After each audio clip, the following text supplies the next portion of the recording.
What's going on in America today? Why are we over our heads in debt? Why can't the politicians bring debt under control? Why are so many people, often both parents now, working at low-paying, dead-end jobs and still making do with less? What's the future of the American economy and way of life? Why does the government tell us inflation is low when the buying power of our paychecks is declining at an alarming rate? Only a generation ago, bread was a quarter, and you could get a new car for $19.95. The problem is that since 1864, we've had a debt-based banking system. All our money is based on government debt. We cannot extinguish government debt without extinguishing our money supply. That's why talk of paying off the national debt without reforming our banking system is an impossibility. That's why the solution does not lie in discussing the size of the national debt, rather it lies in reforming our banking system.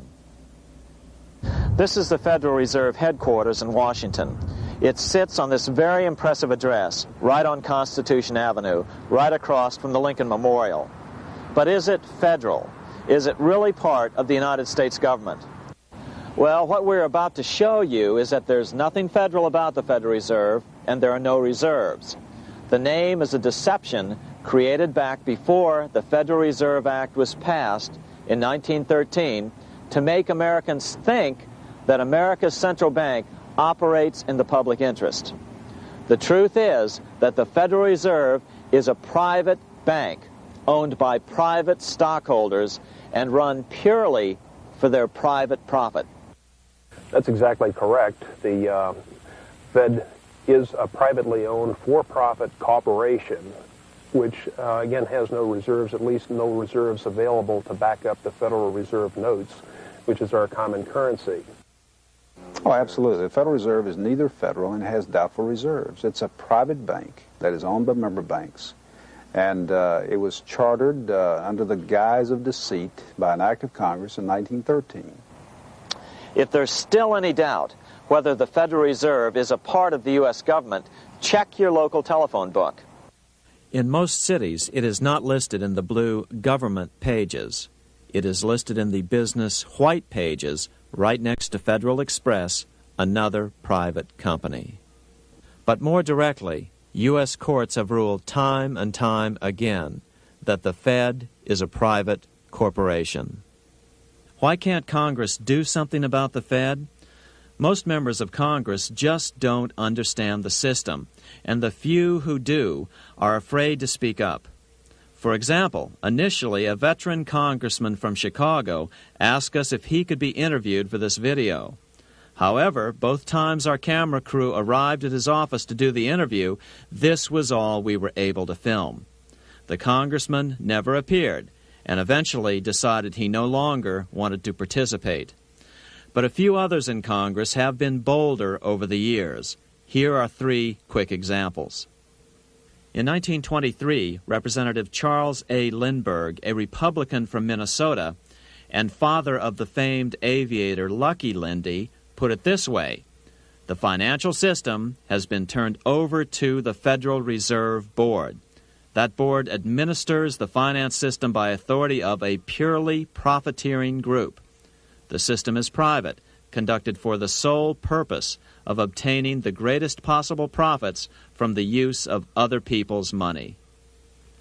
One of the most outspoken critics in Congress of the Fed was the former chairman of the House Banking and Currency Committee during the Great Depression years.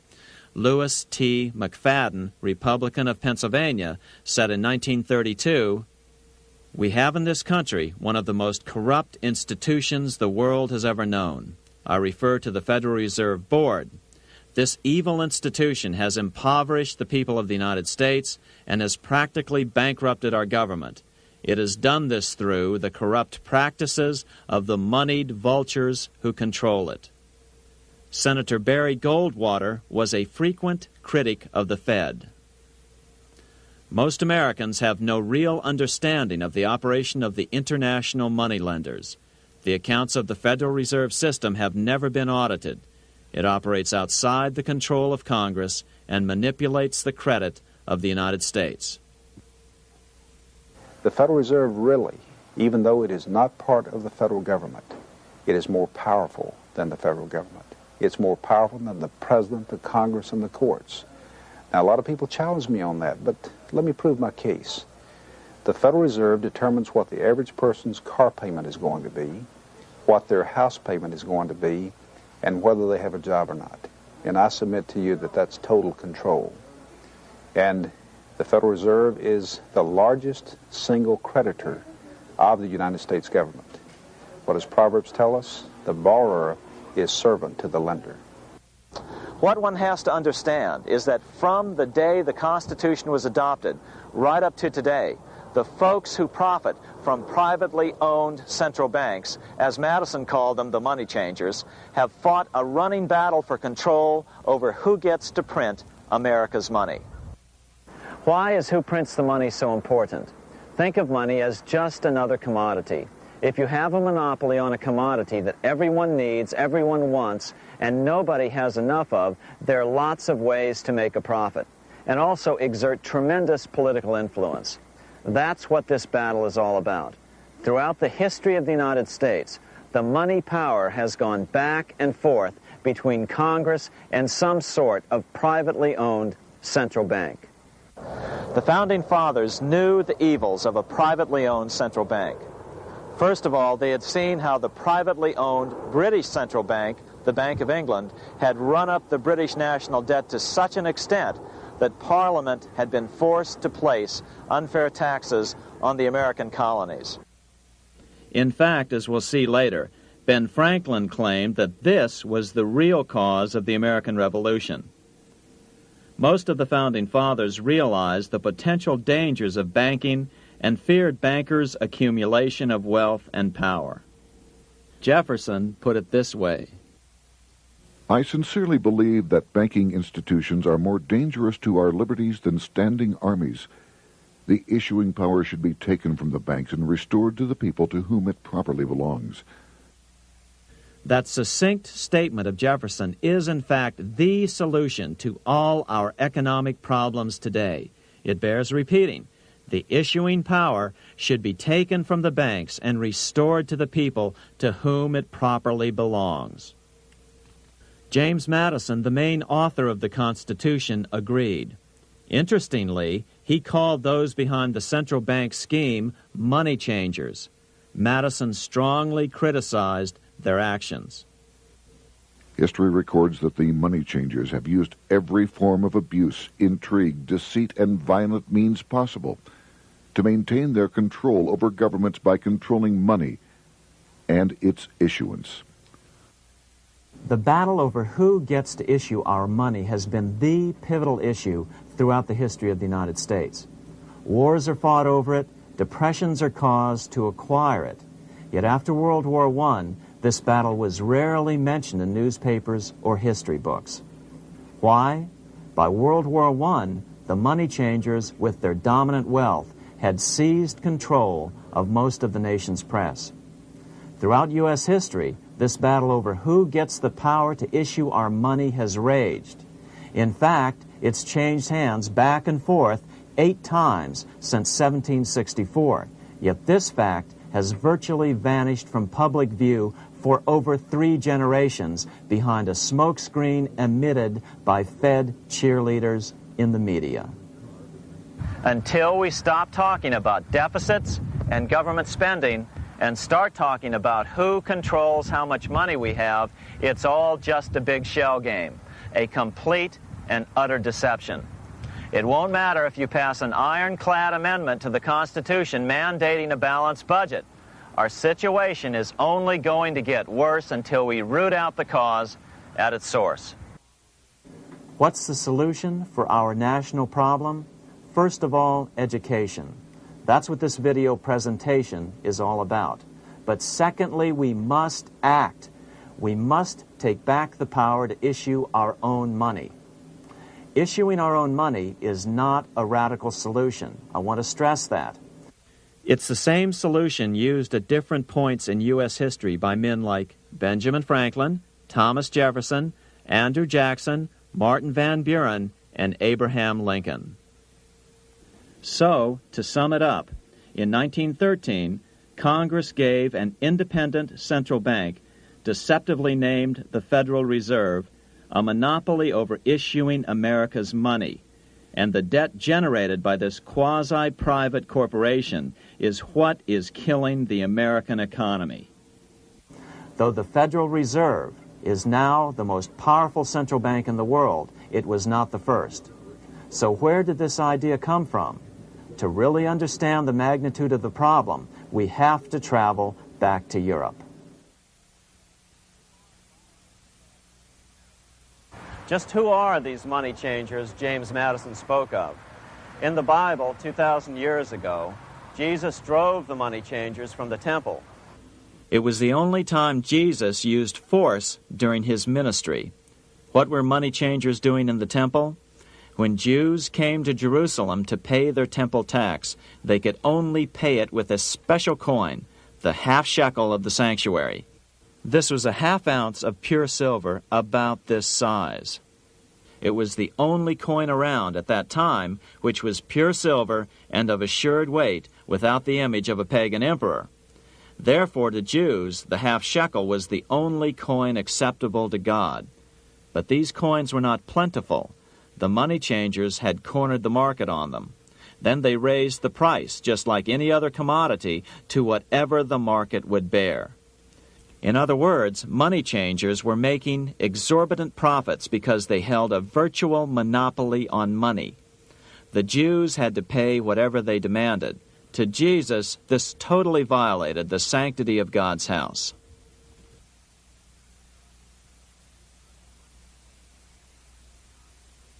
But the money-changing scam did not originate in Jesus' day. 200 years before Christ, Rome was having trouble with money changers. 2 early Roman emperors had tried to diminish the power of the money changers by reforming usury laws and limiting land ownership to 500 acres. They were both assassinated. In 48 BC, Julius Caesar took back the power to coin money from the money changers and minted coins for the benefit of all. With this new, plentiful supply of money, he built great public works projects. By making money plentiful, Caesar won the love of the common man. But the money changers hated him. Some believe this was an important factor in Caesar's assassination. One thing is for sure, with the death of Caesar came the demise of plentiful money in Rome. Taxes increased, as did corruption. Just as in the case of America today, usury and debased coin became the rule. Eventually, the Roman money supply was reduced by 90%.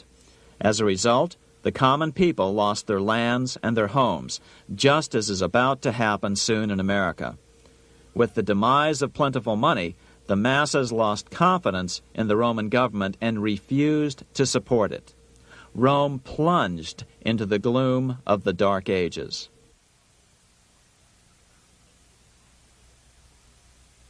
A 1,000 years after the death of Christ, money changers, those who loan out and manipulate the quantity of money, were active in medieval England. In fact, they were so active that acting together, they could manipulate the entire English economy. These were not bankers per se. The money changers generally were the goldsmiths. They were the first bankers because they started keeping other people's gold for safekeeping in their vaults. The first paper money was merely a receipt for gold left at the goldsmith. Paper money caught on because it was more convenient than carrying around a lot of heavy gold and silver coins. Eventually, goldsmiths noticed that only a small fraction of the depositors ever came in and demanded their gold at any one time. Goldsmiths started cheating on the system. They discovered that they could print more money than they had gold, and usually no one would be the wiser.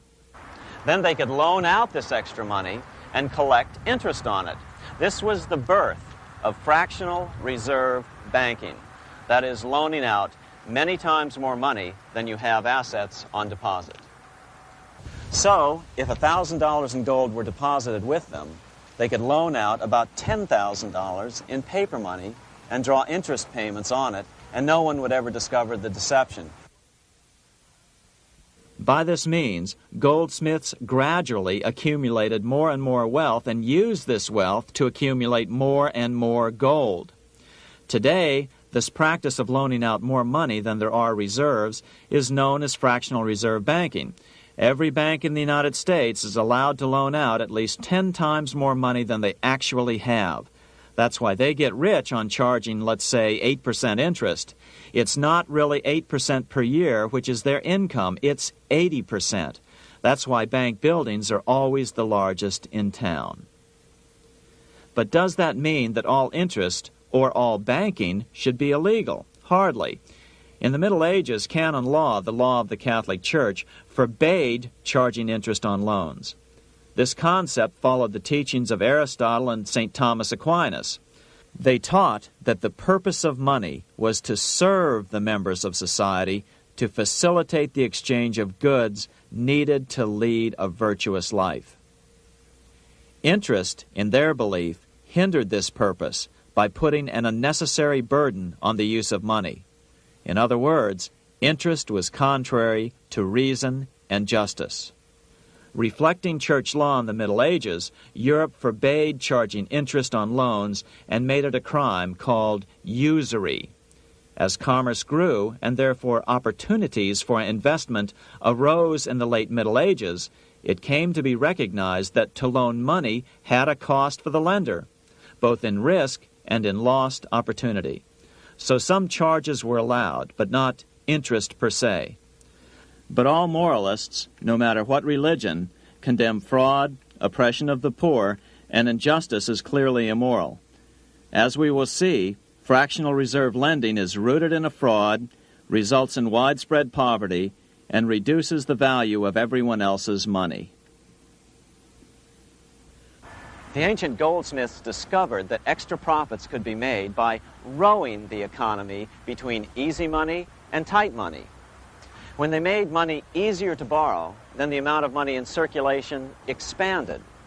Money was plentiful. People took out more loans to expand their businesses. But then the money changers would tighten the money supply. They would make loans more difficult to get. What would happen? Just what happens today. A certain percentage of people could not repay their previous loans and could not take out new loans to repay the old ones.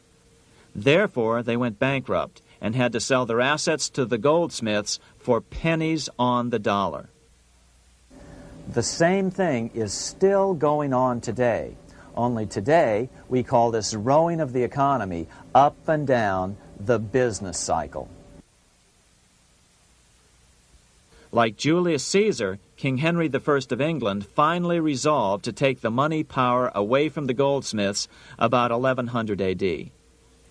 Henry could have used anything as money, seashells, feathers, or even yak dung, as is often done in remote Tibetan provinces.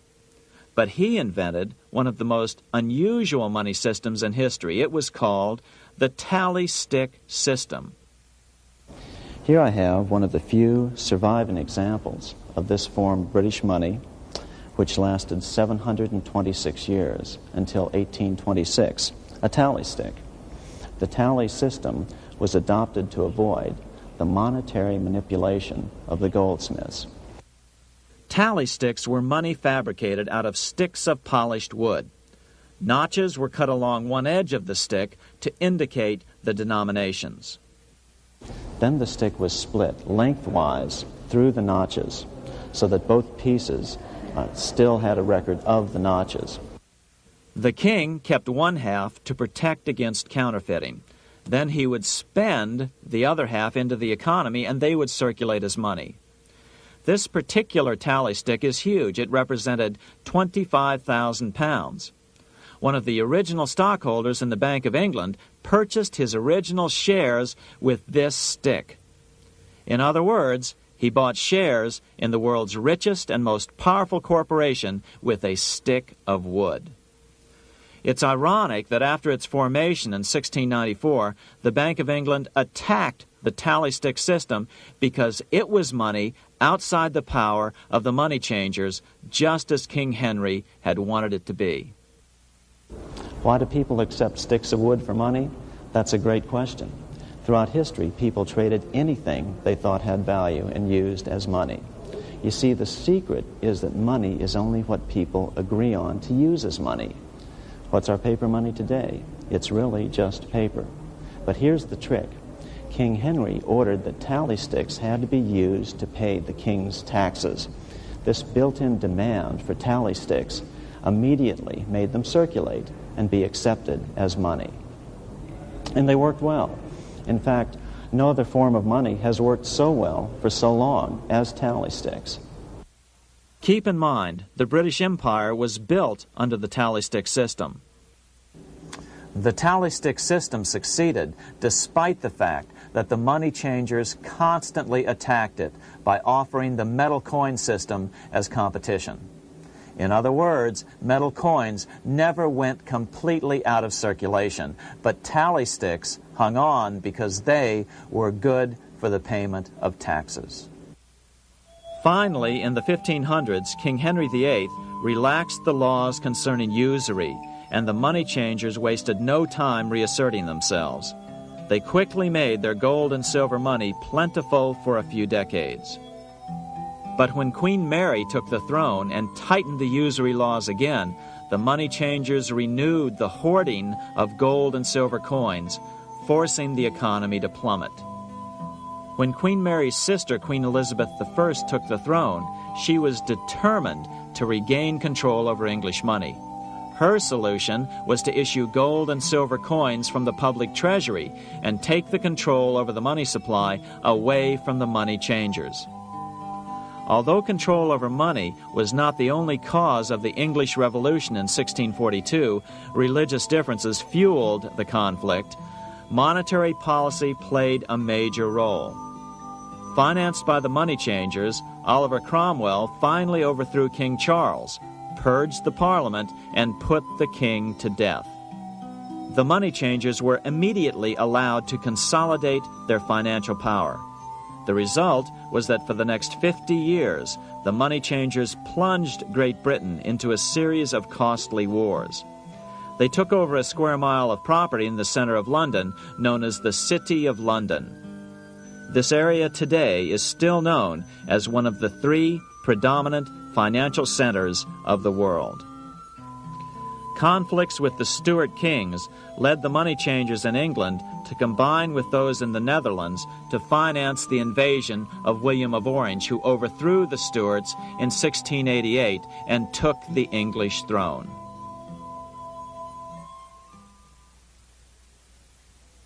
By the end of the 1600s, England was in financial ruin. 50 years of more or less continuous wars with France and Holland had exhausted her. Frantic government officials met with the money changers to beg for the loans necessary to pursue their political purposes. The price was high: a government-sanctioned, privately owned bank which could issue money created out of nothing. It was to be the modern world's first privately owned central bank, the Bank of England. Although it was deceptively called the Bank of England to make the general population think it was part of the government, it was not. Like any other private corporation, the Bank of England sold shares to get started. The investors, whose names were never revealed, were supposed to put up £1.25 million British pounds in gold coin to buy their shares in the bank, but only £750,000 was ever received. Despite that, the bank was duly chartered in 1694 and started out in the business of loaning out several times the money it supposedly had in reserves, all at interest. In exchange, the new bank would loan British politicians as much of the new currency as they wanted, as long as they secured the debt by direct taxation of the British people. So, legalization of the Bank of England amounted to nothing less than legal counterfeiting of a national currency for private gain. Unfortunately, nearly every nation now has a privately controlled central bank using the Bank of England as the basic model. Such is the power of these central banks that they soon take total control over a nation's economy. It soon amounts to nothing but a plutocracy, rule by the rich. It would be like putting control of the army in the hands of the mafia. The danger of tyranny would be extreme. Yes, we need central banks. No, we do not need them in private hands. The central bank scam is really a hidden tax. The nation sells bonds to the central bank to pay for things it does not have the political will to raise taxes to pay for. But the bonds are purchased with money the central bank creates out of nothing. More money in circulation makes your money worth less. The government gets as much money as it needs, and the people pay for it in inflation. The beauty of the plan is that not one person in 1,000 can figure it out because it's usually hidden behind complex-sounding economics gibberish. With the formation of the Bank of England, the nation was soon awash in money. Prices throughout the country doubled. Massive loans were granted for just about any wild scheme. One venture proposed to drain the Red Sea to recover gold supposedly lost when the Egyptian army drowned pursuing Moses and the Israelites. By 1698, government debt grew from the initial £1.25 million to £16 million. Naturally, taxes were increased and then increased again to pay for all of this. With the British money supply firmly in their grip, the British economy began a wild roller coaster series of booms and depressions, exactly the sort of thing a central bank claims it is determined to prevent. There are two things which I think are intrinsic not just to the Bank of England, but to central banking generally. The first is an involvement in the formulation of monetary policy with the specific objective of achieving monetary stability. However, since the Bank of England took control, the British pound has rarely been stable. Now let's take a look at the role of the Rothschild family, the family said to be the wealthiest in the world.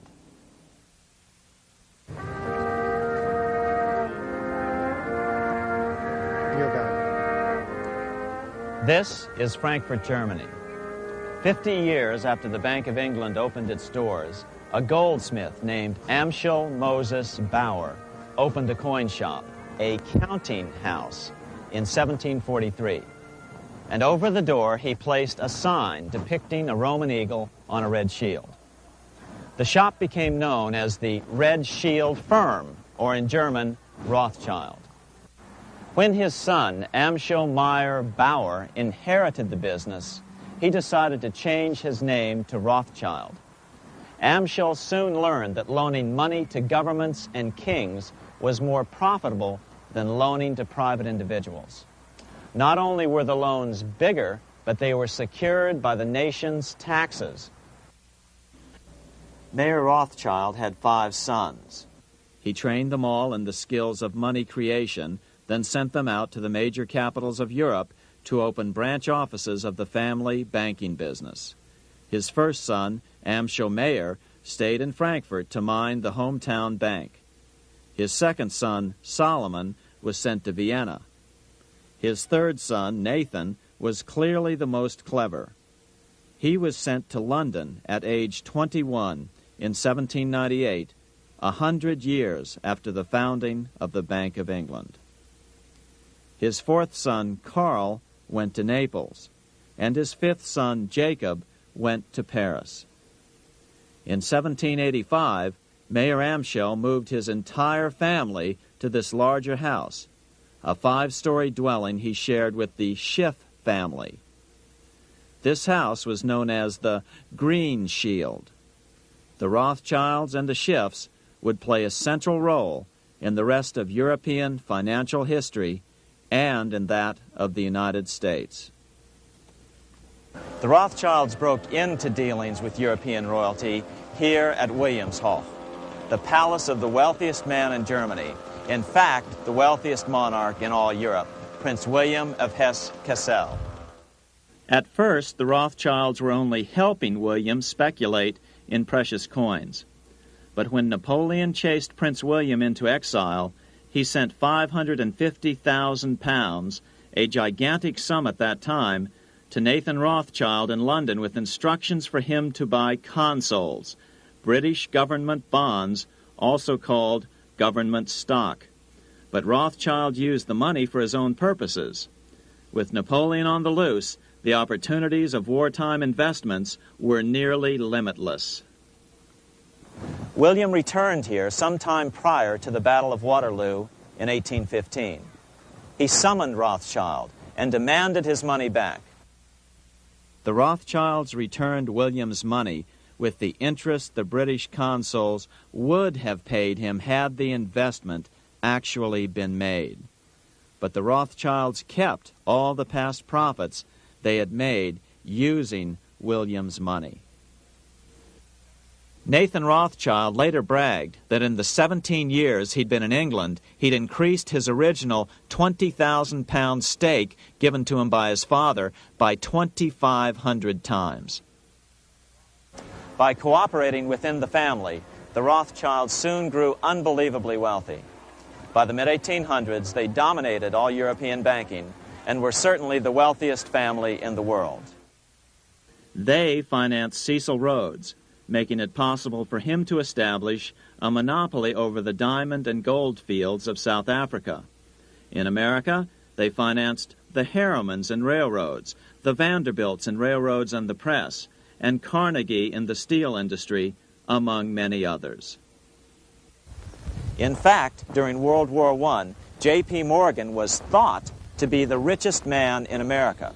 But after his death, it was discovered that he was actually only a lieutenant of the Rothschilds. Once Morgan's will was made public, it was discovered that he owned only 19% of J.P. Morgan companies.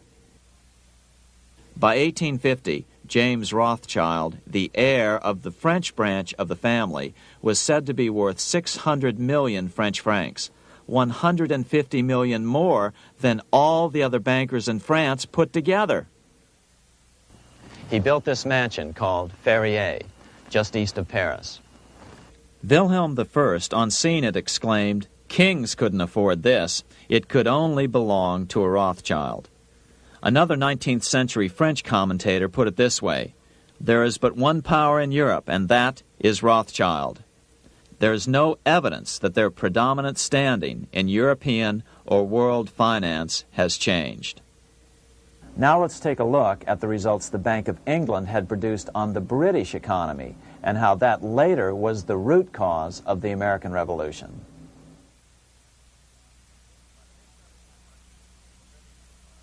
By the mid-1700s, the British Empire was nearing its height of power around the world.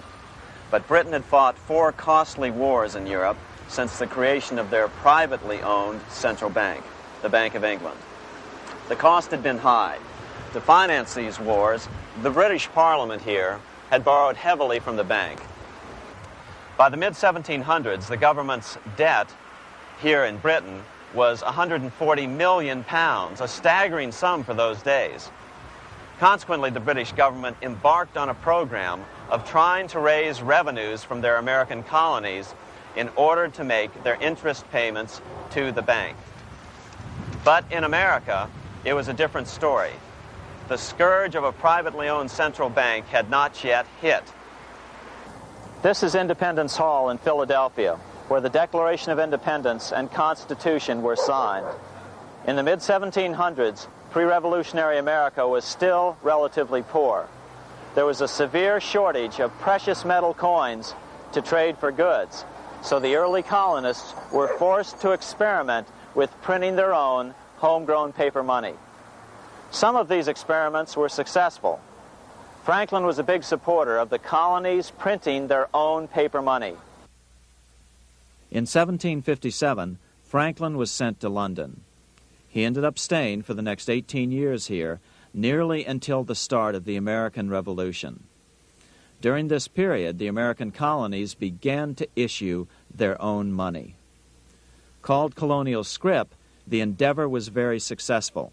It provided a reliable medium of exchange, and it also helped to provide a feeling of unity between the colonies. Remember, colonial scrip was just paper money, debt-free money, printed in the public interest, and not backed by gold or silver coin. In other words, it was a totally fiat currency. One day, officials of the Bank of England asked Franklin how he would account for the newfound prosperity of the colonies. Without hesitation, he replied, "That is simple. In the colonies, we issue our own money. It is called colonial scrip. We issue it in proper proportion to the demands of trade and industry to make the products pass easily from the producers to the consumers. In this manner, creating for ourselves our own paper money, we control its purchasing power, and we have no interest to pay to no one." This was just common sense to Franklin, but you can imagine the impact it had on the Bank of England. America had learned the secret of money, and that genie had to be returned to its bottle as soon as possible.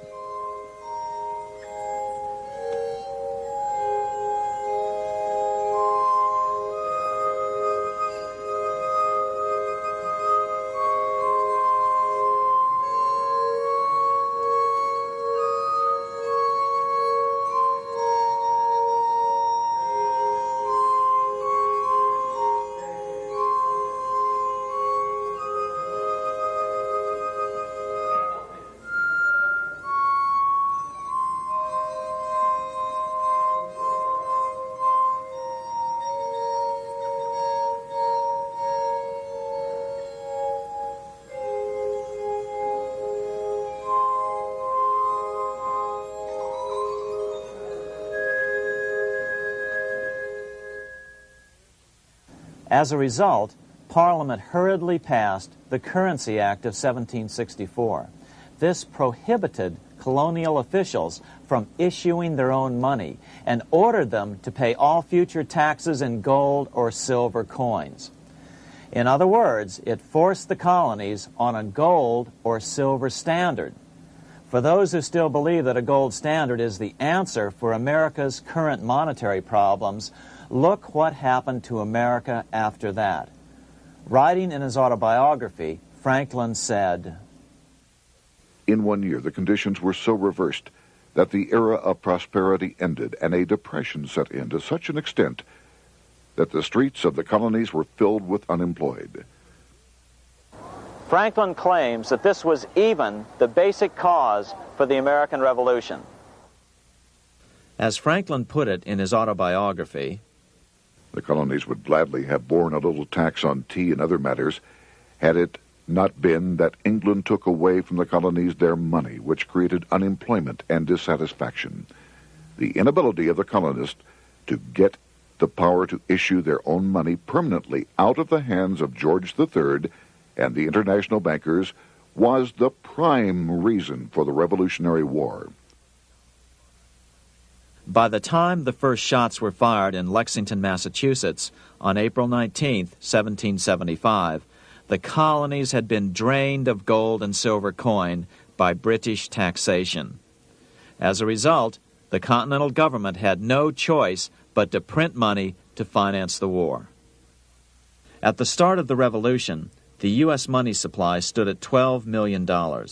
By the end of the war, it was nearly $500 million.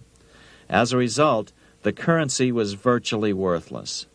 Shoes sold for $5,000 a pair. Colonial scrip had worked because just enough was issued to facilitate trade. As George Washington lamented, "A wagon load of money will scarcely purchase a wagon load of provisions." Today, those who support a gold-backed currency point to this period during the Revolution to demonstrate the evils of a fiat currency. But remember, the same currency had worked so well 20 years earlier during times of peace that the Bank of England had Parliament outlaw it. Towards the end of the Revolution, the Continental Congress, meeting here at Independence Hall, grew desperate for money. In 1781, they allowed Robert Morris, their financial superintendent, to open a privately owned central bank. Incidentally, Morris was a wealthy man who had grown wealthier during the Revolution by trading in war materials. Called the Bank of North America, the new bank was closely modeled after the Bank of England. It was allowed to practice fractional reserve banking. That is, it could lend out money it didn't have, then charge interest on it. If you or I were to do that, we would be charged with fraud, a felony. The bank's charter called for private investors to put up $400,000 worth of initial capital. But when Morris was unable to raise the money, he brazenly used his political influence to have gold deposited in the bank, which had been loaned to America by France. He then loaned this money to himself and his friends to reinvest in shares of the bank. And, like the Bank of England, the bank was given a monopoly over the national currency. Soon the dangers became clear. The value of American currency continued to plummet. So, 4 years later, in 1785, the bank's charter was not renewed. The leader of the effort to kill the bank, William Findley of Pennsylvania, explained the problem this way, quote, "This institution, having no principle but that of avarice, will never be varied in its object, to engross all the wealth, power, and influence of the state." The men behind the Bank of North America, Alexander Hamilton, Robert Morris, and the bank's president, Thomas Whiling, did not give up. Only 6 years later, Hamilton, then Secretary of the Treasury, and his mentor, Morris, rammed a new privately owned central bank through the new Congress. Called the first bank of the United States, Thomas Whiling again served as the bank's president. The players were the same, only the name of the bank was changed.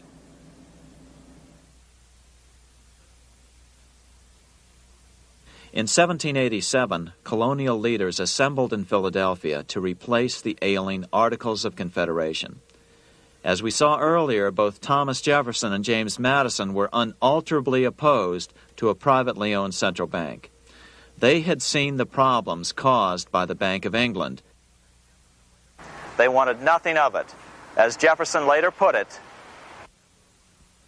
"If the American people ever allow private banks to control the issue of their currency, first by inflation, then by deflation, the banks and the corporations which grow up around them will deprive the people of all property until their children wake up homeless on the continent their fathers conquered."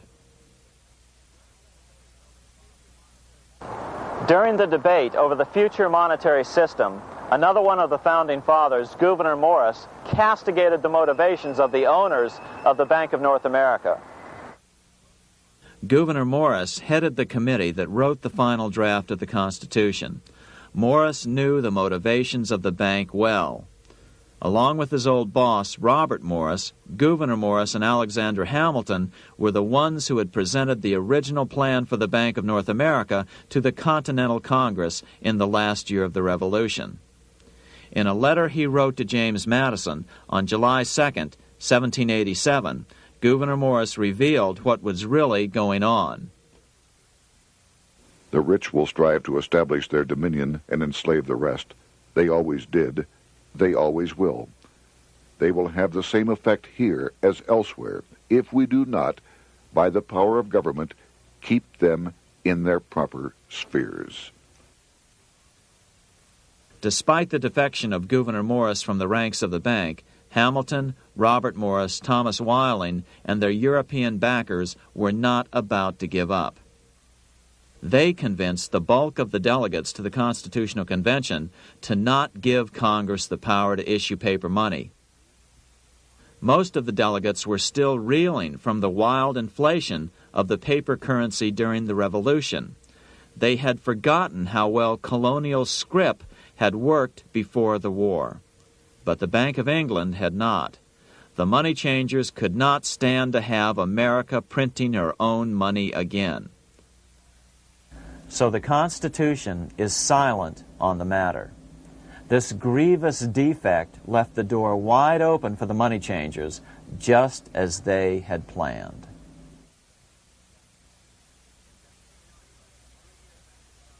In 1790, less than 3 years after the Constitution had been signed, the money changers struck again. The newly appointed first Secretary of the Treasury, Alexander Hamilton, proposed a bill to the Congress calling for a new, privately owned central bank. Coincidentally, that was the very year that Amschel Rothschild made his pronouncement from his flagship bank in Frankfurt. Let me issue and control a nation's money, and I care not who writes the laws. Alexander Hamilton was a tool of the international bankers, and he wanted to create the U.S. Bank, the BUS, or the Bank of the United States, and did so. Interestingly, one of Hamilton's first jobs after graduating from law school in 1782 was as an aide to Robert Morris, the head of the Bank of North America. In fact, the year before, Hamilton had written Morris a letter saying, "A national debt, if it is not excessive, will be to us a national blessing." A blessing to whom? After a year of intense debate, in 1791, Congress passed the bill and gave it a 20-year charter. The new bank was to be called the First Bank of the United States, or BUS. Here we are in front of the First Bank of the United States in Philadelphia. The bank was given a monopoly on printing U.S. currency, even though 80% of its stock would be held by private investors. The other 20% would be purchased by the U.S. government. But the reason was not to give the government a piece of the action. It was to provide the capital for the other 80% owners. As with the old Bank of North America and the Bank of England before that, the stockholders never paid the full amount for their shares. The U.S. government put up their initial $2 million in cash. Then the bank, through the old magic of fractional reserve lending, made loans to its charter investors so they could come up with the remaining $8 million of capital needed for this risk-free investment. Like the Bank of England, the name of the Bank of the United States was deliberately chosen to hide the fact that it was privately controlled. And like the Bank of England, the names of the investors in the bank were never revealed. Many years later, it was a common saying that the Rothschilds were the power behind the old Bank of the United States. The bank was sold to Congress as a way to bring stability to the banking system and eliminate inflation. So what happened?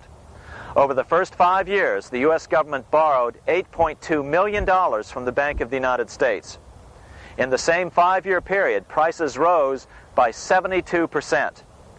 Jefferson, as the new Secretary of State, watched the borrowing with sadness and frustration, unable to stop it.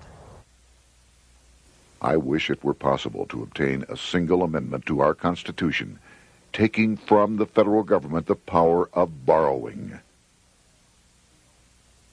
Millions of Americans feel the same way today. They watch in helpless frustration as the federal government borrows the American economy into oblivion.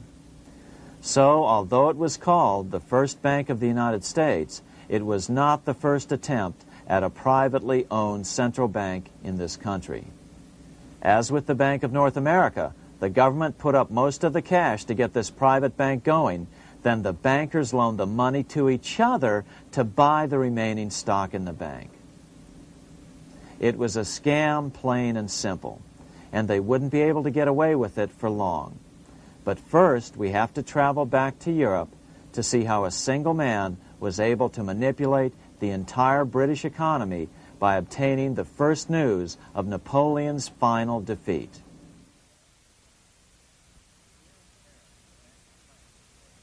Here in Paris, the Bank of France was organized in 1800, just like the Bank of England. But Napoleon decided France had to break free of debt, and he never trusted the Bank of France. He declared that when a government is dependent upon bankers for money, the bankers, not the leaders of the government, are in control. The hand that gives is above the hand that takes. Money has no motherland. Financiers are without patriotism and without decency. Their sole object is gain. Back in America, unexpected help was about to arrive. In 1800, Thomas Jefferson narrowly defeated John Adams to become the third president of the United States. By 1803, Jefferson and Napoleon had struck a deal.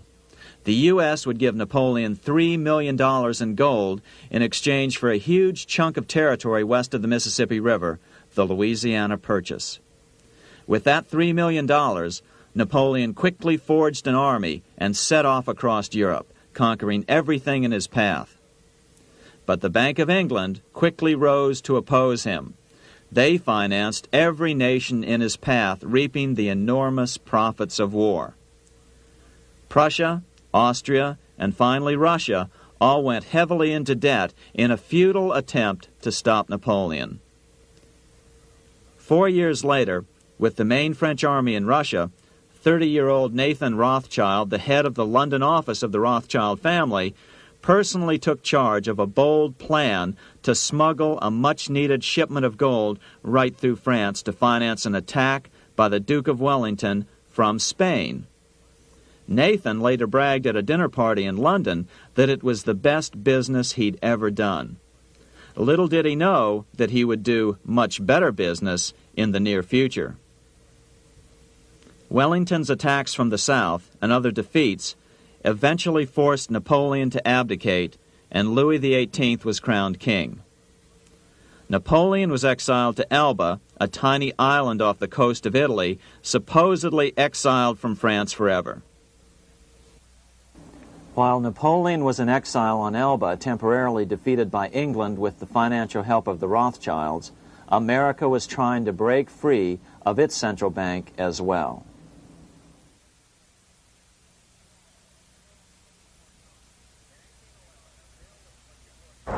In 1811, a bill was put before Congress to renew the charter of the Bank of the United States. The debate grew very heated, and the legislatures of both Pennsylvania and Virginia passed resolutions asking Congress to kill the bank. The press corps of the day attacked the bank openly, calling it a great swindle, a vulture, a viper, and a cobra. Oh, to have an independent press once again in America. A congressman named P.B. Porter attacked the bank from the floor of Congress, saying if the bank's charter was renewed, Congress, quote, will have planted in the bosom of this Constitution a viper, which one day or another will sting the liberties of this country to the heart, close quote. Prospects didn't look that good for the bank. Some writers have even claimed that Nathan Rothschild warned that the United States would find itself involved in a most disastrous war if the bank's charter were not renewed. But it wasn't enough. When the smoke had cleared, the renewal bill was defeated by a single vote in the House and was deadlocked in the Senate. By now, America's fourth president, James Madison, was in the White House. Remember, Madison was a staunch opponent of the bank. His vice president, George Clinton, broke a tie in the Senate and sent the bank into oblivion. Within 5 months, England attacked the U.S., and the War of 1812 was on. But the British were still busy fighting Napoleon, and so the War of 1812 ended in a draw in 1814. Though the money changers were temporarily down, they were far from out.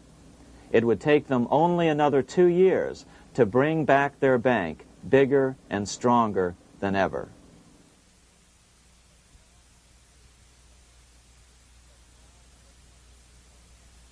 But now let's return to Napoleon, because nothing else in history more aptly demonstrates the ingenuity of the Rothschild family than their control of the British stock market after Waterloo. In 1815, a year after the end of the War of 1812 in America, Napoleon escaped his exile and returned to Paris. French troops were sent out to capture him, but such was his charisma that the soldiers rallied around their old leader and hailed him as their emperor once again. In March of 1815, Napoleon equipped an army which Britain's Duke of Wellington defeated less than 90 days later at Waterloo. Some writers claim Napoleon borrowed £5 million from the Bank of England to rearm, but it appears these funds actually came from the Ouvard banking house in Paris. Nevertheless, from about this point on, it was not unusual for privately controlled central banks to finance both sides in a war. Why would a central bank finance opposing sides in a war? Because war is the biggest debt generator of them all. A nation will borrow any amount for victory. The ultimate loser is loaned just enough to hold out the vain hope of victory, and the ultimate winner is given enough to win. Besides, such loans are usually conditioned upon the guarantee that the victor will honor the debts of the vanquished.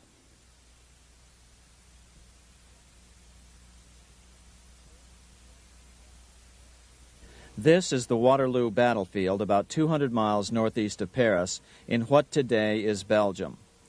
Here Napoleon suffered his final defeat, but not before thousands of French and Englishmen gave their lives on a steamy summer day in July of 1815.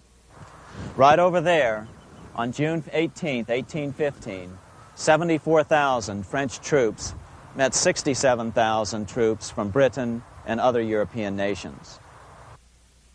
The outcome was certainly in doubt. In fact, had Napoleon attacked a few hours earlier, he would probably have won the battle.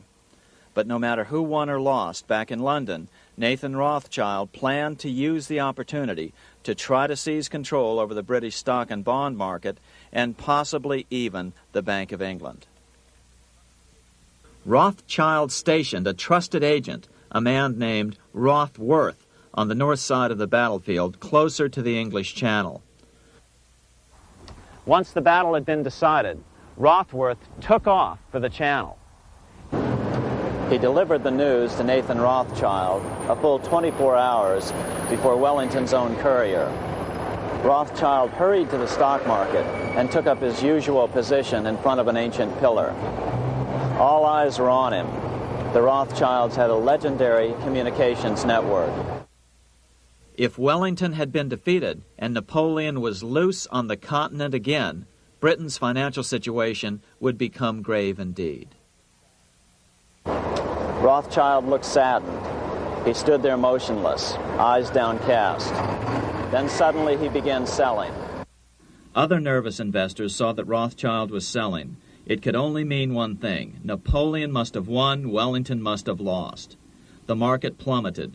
Soon everyone was selling their consols, their British government bonds, and prices dropped sharply. But then Rothschild started secretly buying up the consols through his agents for only a fraction of their worth hours before. Myths, legends, you say? 100 years later, the New York Times ran a story which said that Nathan's grandson had attempted to secure a court order to suppress a book with this stock market story in it. The Rothschild family claimed the story was untrue and libelous, but the court denied the Rothschilds' request and ordered the family to pay all court costs. What's even more interesting about this story is that some authors claim that the day after the Battle of Waterloo, in a matter of hours, Nathan Rothschild came to dominate not only the bond market, but the Bank of England as well. Whether or not the Rothschild family seized control of the Bank of England, the first privately owned central bank in a major European nation and the wealthiest, one thing is certain. By the mid-1800s, the Rothschilds were the richest family in the world, bar none. They dominated the new government bond markets and branched into other banks and industrial concerns. In fact, the rest of the 19th century was known as the Age of the Rothschilds. Despite this overwhelming wealth, the family has generally cultivated an aura of invisibility. Although the family controls scores of industrial, commercial, mining, and tourist corporations, only a handful bear the Rothschild name. By the end of the 19th century, one expert estimated that the Rothschild family controlled half the wealth of the world. Whatever the extent of their vast wealth, it is reasonable to assume that their percentage of the world's wealth has increased since then. But since the turn of the century, the Rothschilds have cultivated the notion that their power has somehow waned even as their wealth increases.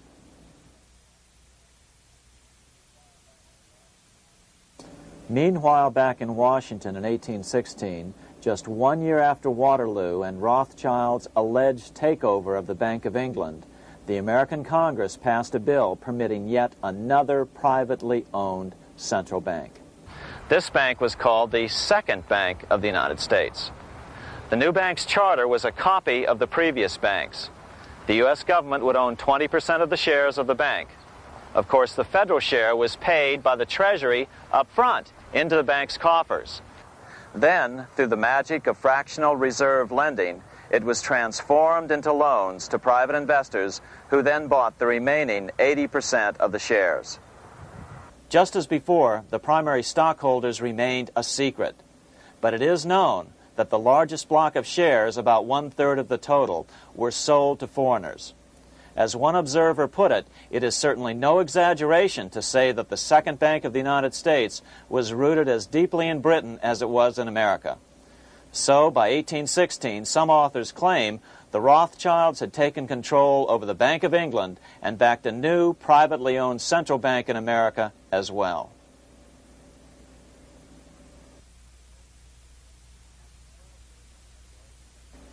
After 12 years of manipulations of the U.S. economy on the part of the Second Bank of the U.S., the American people had had just about enough. Opponents of the bank nominated a dignified senator from Tennessee, Andrew Jackson, the hero of the Battle of New Orleans, to run for president. This is his home, the Hermitage. No one gave Jackson a chance initially. The bank had long ago learned how the political process could be controlled with money. To the surprise and dismay of the money changers, Jackson was swept into office in 1828. Jackson was determined to kill the bank at the first opportunity and wasted no time in trying to do so. But the bank's 20-year charter didn't come up for renewal until 1836, the last year of his second term, if he could survive that long. During his first term, Jackson contented himself with rooting out the bank's many minions from government service. He fired 2,000 of the 11,000 employees of the federal government. In 1832, with his re-election approaching, the bank struck an early blow, hoping Jackson would not want to stir up controversy. They asked Congress to pass a renewal bill 4 years early. Naturally, Congress complied, then sent it to the president for signing. But Jackson weighed in with both feet. Old Hickory, never a coward, vetoed the bill. His veto message is one of the great American documents. It clearly lays out the responsibility of the American government towards its citizens, rich and poor. It is not our own citizens only who are to receive the bounty of our government. More than 8 million of the stock of this bank are held by foreigners. Is there no danger to our liberty and independence in a bank that in its nature has so little to bind it to our country? Controlling our currency, receiving our public monies, and holding thousands of our citizens' independence would be more formidable and dangerous than a military power of the enemy. If government would confine itself to equal protection and, as heaven does its rains, shower its favor alike on the high and the low, the rich and the poor, it would be an unqualified blessing. In the act before me, there seems to be a wide and unnecessary departure from these just principles. Later that year, in July 1832, Congress was unable to override Jackson's veto. Now Jackson had to stand for re-election. Jackson took his argument directly to the people. For the first time in U.S. history, Jackson took his presidential campaign on the road. Before then, presidential candidates stayed at home and looked presidential. His campaign slogan was "Jackson and no bank." The National Republican Party ran Senator Henry Clay against Jackson. Despite the fact that the bankers poured over $3 million into Clay's campaign, Jackson was reelected by a landslide in November of 1832. Despite his presidential victory, Jackson knew the battle was only beginning. "The hydra of corruption is only scotched, not dead," said the newly elected president. Jackson ordered his new Secretary of Treasury, Lewis McLean, to start removing the government's deposits from the second bank and start placing them in state banks. But McLean refused to do so. Jackson fired him and appointed William J. Duane as the new Secretary of the Treasury. Duane also refused to comply with the president's requests, and so Jackson fired him as well and then appointed Roger B. Taney to the office. Taney did withdraw government funds from the bank starting on October 1st, 1833. Jackson was jubilant. "I have it chained. I'm ready with screws to draw every tooth and then the stumps." But the bank was not yet done fighting. Its head, Nicholas Biddle, used his influence to get the Senate to reject Taney's nomination. Then, in a rare show of arrogance, Biddle threatened to cause a depression if the bank was not rechartered. This worthy president thinks that because he has scalped Indians and imprisoned judges, he is to have his way with the bank. He is mistaken. Next, in an unbelievable fit of honesty for a central banker, Biddle admitted that the bank was going to make money scarce to force Congress to restore the bank. Nothing but widespread suffering will produce any effect on Congress. Our only safety is in pursuing a steady course of firm restriction, and I have no doubt that such a course will ultimately lead to restoration of the currency and the recharter of the bank. What a stunning revelation. Here was the pure truth, revealed with shocking clarity. Biddle intended to use the money contraction power of the bank to cause a massive depression until America gave in. Unfortunately, this has happened time and time again throughout U.S. history and is about to happen again in today's world. Nicholas Biddle made good on his threat. The bank sharply contracted the money supply by calling in old loans and refusing to extend new ones. A financial panic ensued, followed by a deep depression. Naturally, Biddle blamed Jackson for the crash, saying that it was caused by the withdrawal of federal funds from the bank. Unfortunately, his plan worked well. Wages and prices sagged. Unemployment soared along with business bankruptcies. The nation quickly went into an uproar. Newspaper editors blasted Jackson in editorials. The bank threatened to withhold payments, which then could be made directly to key politicians for their support. Within only months, Congress assembled in what was called the panic session. 6 months after he had withdrawn funds from the bank, Jackson was officially censured by a resolution which passed the Senate by a vote of 26 to 20. It was the first time a president had ever been censured by Congress. Jackson lashed out at the bank. "You are a den of vipers. I intend to rout you out, and by eternal God, I will rout you out." America's fate teetered on a knife edge. If Congress could muster enough votes to override Jackson's veto, the bank would be granted another 20-year monopoly or more over America's money, time enough to consolidate its already great power. Then a miracle occurred. The governor of Pennsylvania came out supporting President Jackson and strongly criticized the bank. On top of that, Biddle had been caught boasting in public about the bank's plan to crash the economy.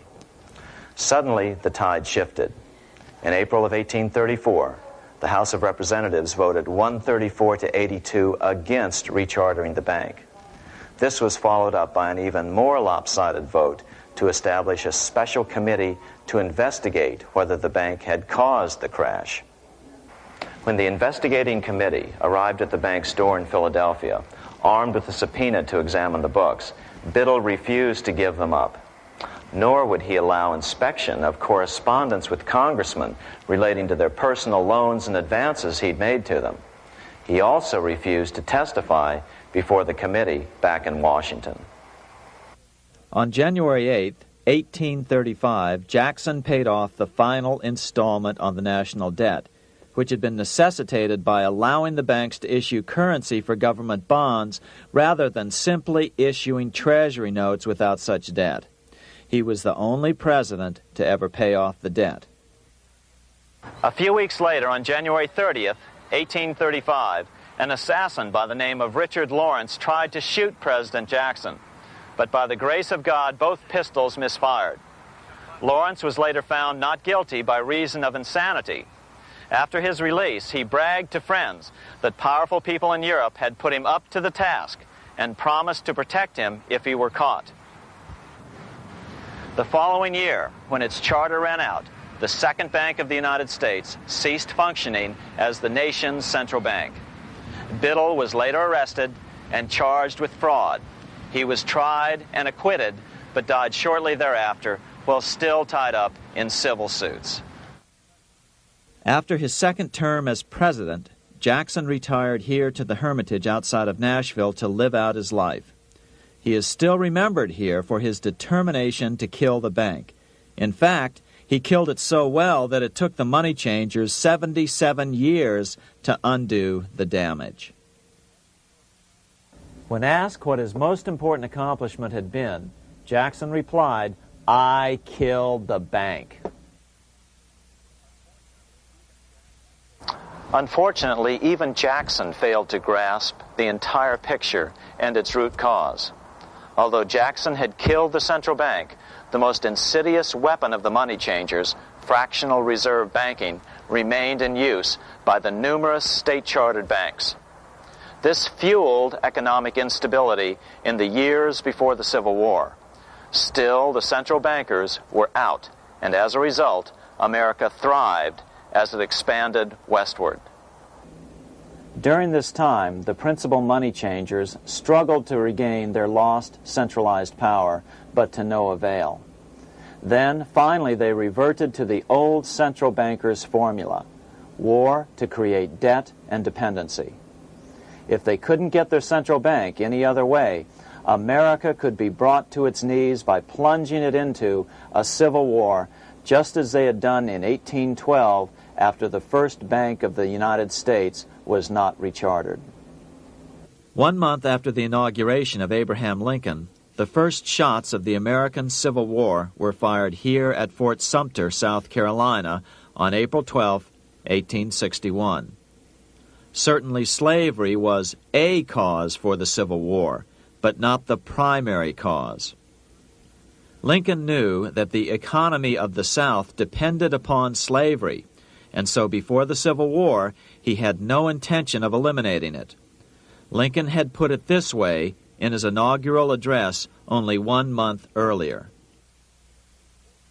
I have no purpose, directly or indirectly, to interfere with the institution of slavery in the states where it now exists. I believe I have no lawful right to do so, and I have no inclination to do so. Even after the first shots were fired here at Fort Sumter, Lincoln continued to insist that the Civil War was not about the issue of slavery. My paramount objective is to save the Union, and it is not either to save or destroy slavery. If I could save the Union without freeing any slave, I would do it. So what was the Civil War all about? There were many factors at play. Northern industrialists had used protective tariffs to prevent the southern states from buying cheaper European goods. Europe retaliated by stopping cotton imports from the South. The southern states were in a double financial bind. They were forced to pay more for most of the necessities of life, while their income from cotton exports plummeted. The South was angry. But there were other factors at work. The money changers were still stung by America's withdrawal from their control 25 years earlier. Since then, America's wildcat economy had made the nation rich, a bad example for the rest of the world. The central bankers now saw an opportunity to split the rich new nation, to divide and conquer by war. Was this just some sort of wild conspiracy theory at the time? Well, let's take a look at what a well-placed observer of the scene had to say at the time. His name was Otto von Bismarck, Chancellor of Germany, the man who united the German states a few years later. The division of the United States into federations of equal force was decided long before the Civil War by the high financial powers of Europe. These bankers were afraid that the United States, if they remained as one bloc and as one nation, would attain economic and financial independence which would upset their financial domination over the world. Within months after the first shots here at Fort Sumter, the central bankers loaned Napoleon III of France, the nephew of the Waterloo Napoleon, 210 million francs to seize Mexico and station troops along the southern border of the U.S., taking advantage of their war to violate the Monroe Doctrine and return Mexico to colonial rule. No matter what the outcome of the Civil War, a weakened America, heavily indebted to the money changers, would open up Central and South America once again to European colonization and domination. The very thing America's Monroe Doctrine had forbade in 1823. At the same time, Great Britain moved 11,000 troops into Canada and positioned them menacingly along America's northern border. The British fleet went to war alert should their quick intervention be called for. Lincoln knew he was in a double bind. That's why he agonized over the fate of the Union. There was a lot more to it than just differences between the North and the South. That's why his emphasis was always on union and not merely the defeat of the South. But Lincoln needed money to win. In 1861, Lincoln and his Secretary of Treasury, Salmon P. Chase, went to New York to apply for the necessary loans. The money changers, anxious to see the Union fail, offered loans at 24 to 36% interest. Lincoln said thanks, but no thanks, and returned to Washington. Lincoln sent for an old friend, Colonel Dick Taylor of Chicago, and put him on the problem of financing the war. During one meeting, Lincoln asked Taylor what he'd discovered. Taylor put it this way. Why, Lincoln, that is easy. Just get Congress to pass a bill authorizing the printing of full legal tender Treasury notes, and pay your soldiers with them, and go ahead and win your war with them also. When Lincoln asked if the people of the United States would accept the notes, Taylor said, "The people, or anyone else, will not have any choice in the matter if you make them full legal tender. They will have the full sanction of the government and be just as good as any money, as Congress is given that express right by the Constitution." So that's exactly what Lincoln did. In 1862-63, he printed up $450 million worth of the new bills. In order to distinguish them from other banknotes in circulation, he printed them in green ink on the back side. That's why the notes were called greenbacks. With this new money, Lincoln paid the troops and bought their supplies. During the course of the war, nearly $450 million worth of greenbacks were printed at no interest to the federal government. Lincoln understood who was really pulling the strings and what was at stake for the American people. This is how he explained his rationale.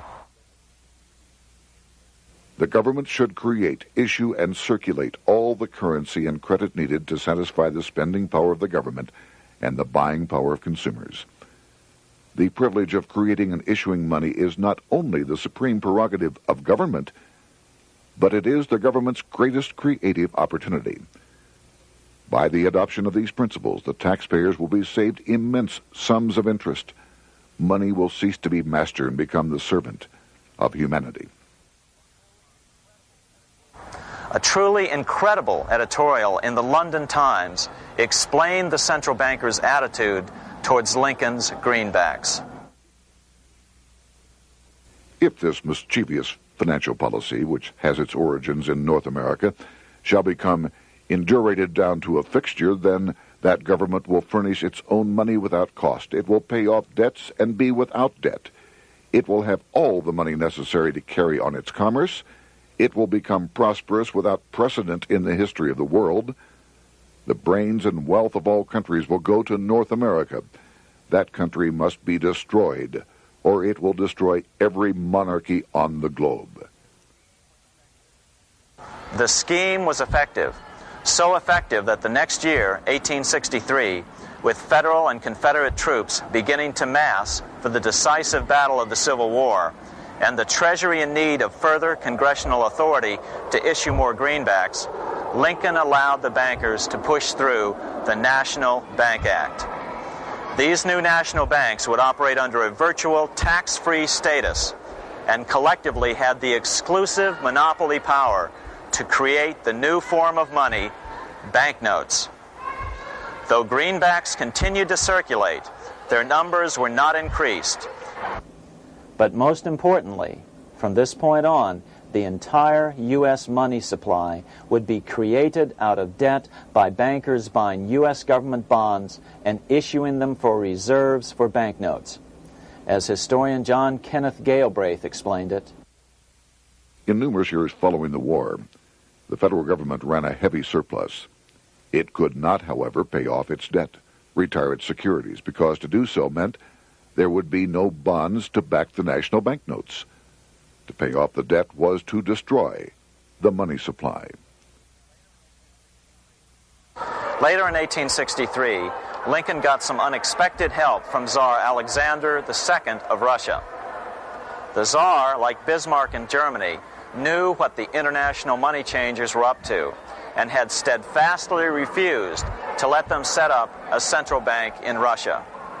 If America survived and was able to remain out of their clutches, the Tsar's position would remain secure. If the bankers were successful at dividing America and giving the pieces back to Great Britain and France, both nations under control of their central banks, eventually they would threaten Russia again.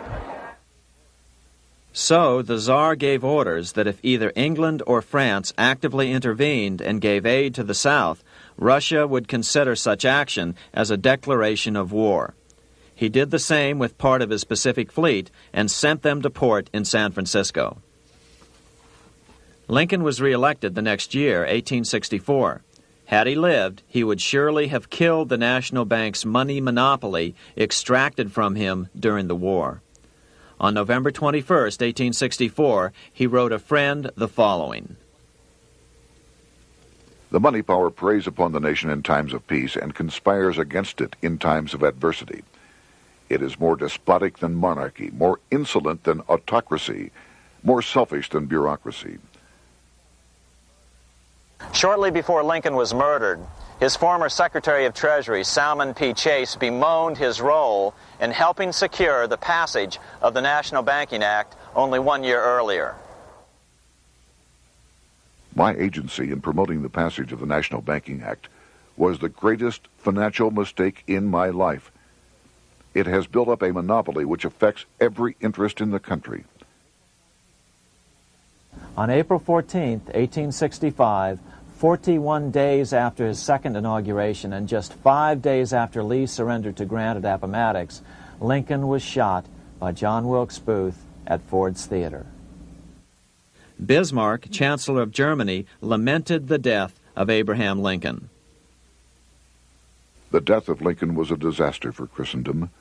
There was no man in the United States great enough to wear his boots. I fear that foreign bankers, with their craftiness and tortuous tricks, will entirely corrupt the exuberant riches of America and use it systematically to corrupt modern civilization. They will not hesitate to plunge the whole of Christendom into wars and chaos in order that the earth should become their inheritance. Bismarck well understood the money changers' plan. Allegations that international bankers were responsible for Lincoln's assassination surfaced in Canada 70 years later in 1934. Gerald G. McGeer, a popular and well-respected Canadian attorney, revealed this stunning charge in a 5-hour speech before the Canadian House of Commons, blasting Canada's debt-based money system. Remember, it was 1934, the height of the Great Depression, which was ravaging Canada as well. McGeer had obtained evidence deleted from the public record, provided to him by Secret Service agents at the trial of John Wilkes Booth, after Booth's death. McGeer said it showed that Booth was a mercenary working for the international bankers. According to an article in the Vancouver Sun of May 2nd, 1934, Abraham Lincoln, the martyred emancipator of the slaves, was assassinated through the machinations of a group representative of the international bankers who feared the United States president's national credit ambitions. There was only one group in the world at that time who had any reason to desire the death of Lincoln. They were the men opposed to his national currency program and who had fought him throughout the whole Civil War on his policy of greenback currency. Interestingly, McGeer claimed that Lincoln was assassinated not only because international bankers wanted to reestablish a central bank in America, but because they also wanted to base America's currency on gold. Gold they controlled. In other words, put America on a gold standard. Lincoln had done just the opposite by issuing U.S. notes, greenbacks, which were based purely on the good faith and credit of the United States. The article quoted McGeer as saying, "They were the men interested in the establishment of the gold standard and the right of the bankers to manage the currency and credit of every nation in the world. With Lincoln out of the way, they were able to proceed with that plan and did proceed with it in the United States. Within 8 years after Lincoln's assassination, silver was demonetized and the gold standard money system set up in the United States." Not since Lincoln has the U.S. issued debt-free United States notes. These red-sealed bills, which were issued in 1963, were not a new issue from President Kennedy, but merely the old greenbacks reissued year after year. In another act of folly and ignorance, the 1994 Regal Act actually authorized the replacement of Lincoln's greenbacks with debt-based notes. In other words, greenbacks were in circulation in the United States until 1994. Why was silver bad for the bankers and gold good? Simple. Because silver was plentiful in the United States. It was very hard to control. Gold was, and always has been, scarce. Throughout history, it has been relatively easy to monopolize gold, but silver has historically been 15 times more plentiful.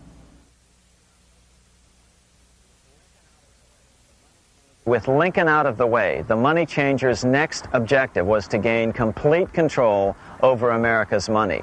This was no easy task. With the opening of the American West, silver had been discovered in huge quantities. On top of that, Lincoln's greenbacks were generally popular. Despite the European central bankers' deliberate attacks on greenbacks, they continued to circulate in the United States, in fact, until a few years ago. According to historian W. Cleon Skousen, right after the Civil War, there was considerable talk about reviving Lincoln's brief experiment with the constitutional monetary system. Had not the European Money Trust intervened, it would have no doubt become an established institution. it is clear that the concept of America printing her own debt-free money sent shockwaves throughout the European central banking elite. They watched with horror as Americans clamored for more greenbacks. They may have killed Lincoln, but support for his monetary ideas grew. On April 12, 1866, nearly 1 year to the day of Lincoln's assassination, Congress went to work at the bidding of the European central banking interests. It passed the Contraction Act, authorizing the Secretary of the Treasury to begin to retire some of the greenbacks in circulation and thereby contract the money supply. Authors Theodore R. Thorin and Richard F. Warner explained the results of the money contraction in their classic book on the subject, The Truth in Money Book. The hard times which occurred after the Civil War could have been avoided if the greenback legislation had continued as President Lincoln had intended. Instead, there were a series of money panics, what we call recessions, which put pressure on Congress to enact legislation to place the banking system under centralized control. Eventually, the Federal Reserve Act was passed on December 23, 1913. In other words, the money changers wanted two things: the reinstitution of a central bank under their exclusive control, and two, an American currency backed by gold. Their strategy was twofold. First of all, cause a series of panics to try to convince the American people that only centralized control of the money supply could provide economic stability. And secondly, remove so much money from the system that most Americans would be so desperately poor that they either wouldn't care or would be too weak to oppose the bankers.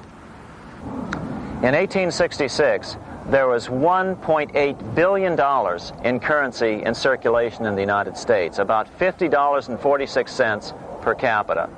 In 1867 alone, $500 million, $500 million, was removed from the U.S. money supply. 10 years later, in 1876, America's money supply was reduced to only $600 million. In other words, 2/3 of America's money had been called in by the bankers. Only $14.60 per capita remained in circulation.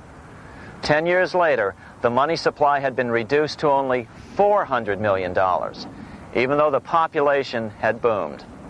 The result was that only $6.67 per capita remained in circulation, a 760% loss in buying power over 20 years. Today, economists try to sell the idea that recessions and depressions are a natural part of something they call the business cycle. The truth is, our money supply is manipulated now just as it was before and after the Civil War.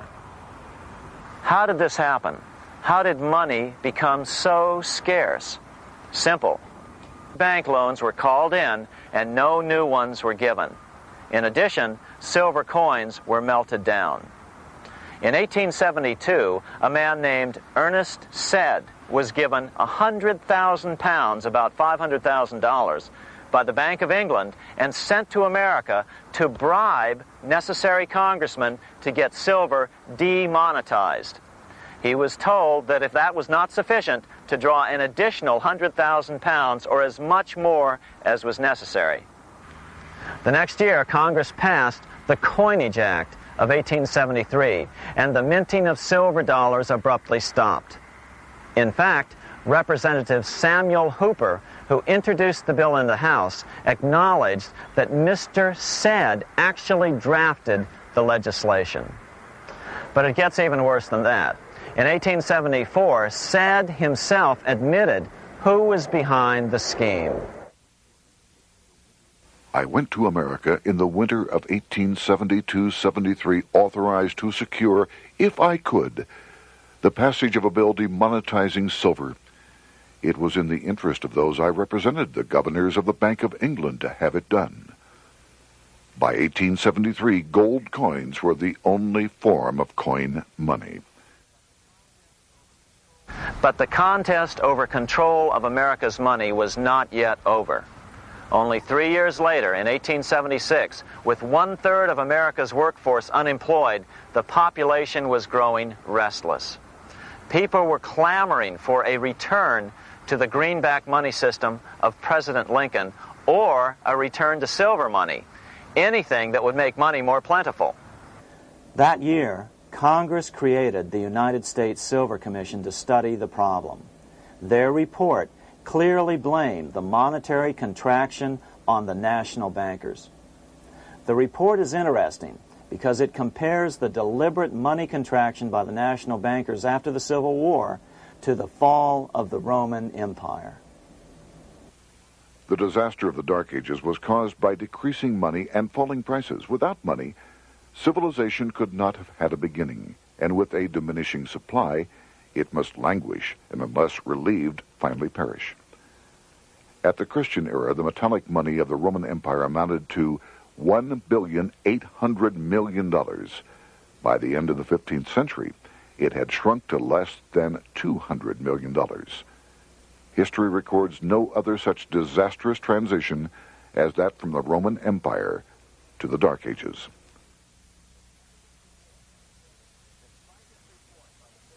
Despite this report by the Silver Commission, Congress took no action. The next year, 1877, riots broke out from Pittsburgh to Chicago. The torches of starving vandals lit up the sky. The bankers huddled to decide what to do. They decided to hang on. Now that they were back in control to a certain extent, they were not about to give it up. At the meeting of the American Bankers Association that year, they urged their membership to do everything in their power to put down the notion of a return to greenbacks.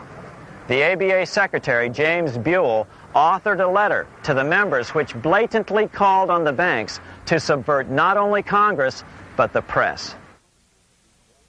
It is advisable to do all in your power to sustain such prominent daily and weekly newspapers, especially the agricultural and religious press, as will oppose the greenback issue of paper money, and that you will also withhold patronage from all applicants who are not willing to oppose the government issue of money. To repeal the act creating banknotes or to restore to circulation the government issue of money will be to provide the people with money and will therefore seriously affect our individual profits as bankers and lenders. See your congressman at once and engage him to support our interest that we may control legislation. As political pressure mounted in Congress for change, the press tried to turn the American people away from the truth. The New York Tribune put it this way on January 10th, 1878. "The capital of the country is organized at last, and we will see whether Congress will dare to fly in its face." But it didn't work entirely. On February 28, 1878, Congress passed the Sherman Law, allowing the minting of a limited number of silver dollars, ending the 5-year hiatus. This did not end gold backing of the currency, however, nor did it completely free silver. Previous to 1873, anyone who brought silver to the U.S. Mint could have it struck into silver dollars free of charge. No longer. But at least some money began to flow back into the economy again. With no further threat to their control, the bankers loosened up on loans, and the post-Civil War depression was finally ended. 3 years later, the American people elected Republican James Garfield president. Garfield understood how the economy was being manipulated. As a congressman, he had been chairman of the Appropriations Committee and was a member of Banking and Currency. After his inauguration, he slammed the money changers publicly in 1881. Whoever controls the volume of money in any country is absolute master of all industry and commerce. And when you realize that the entire system is very easily controlled, one way or another, by a few powerful men at the top, you will not have to be told how periods of inflation and depression originate. Unfortunately, within a few weeks of making this statement, on July 2nd of 1881, President Garfield was assassinated.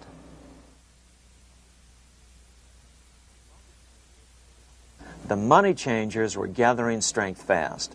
They began a periodic fleecing of the flock, as they called it, by creating economic booms followed by further depressions so they could buy up thousands of homes and farms for pennies on the dollar.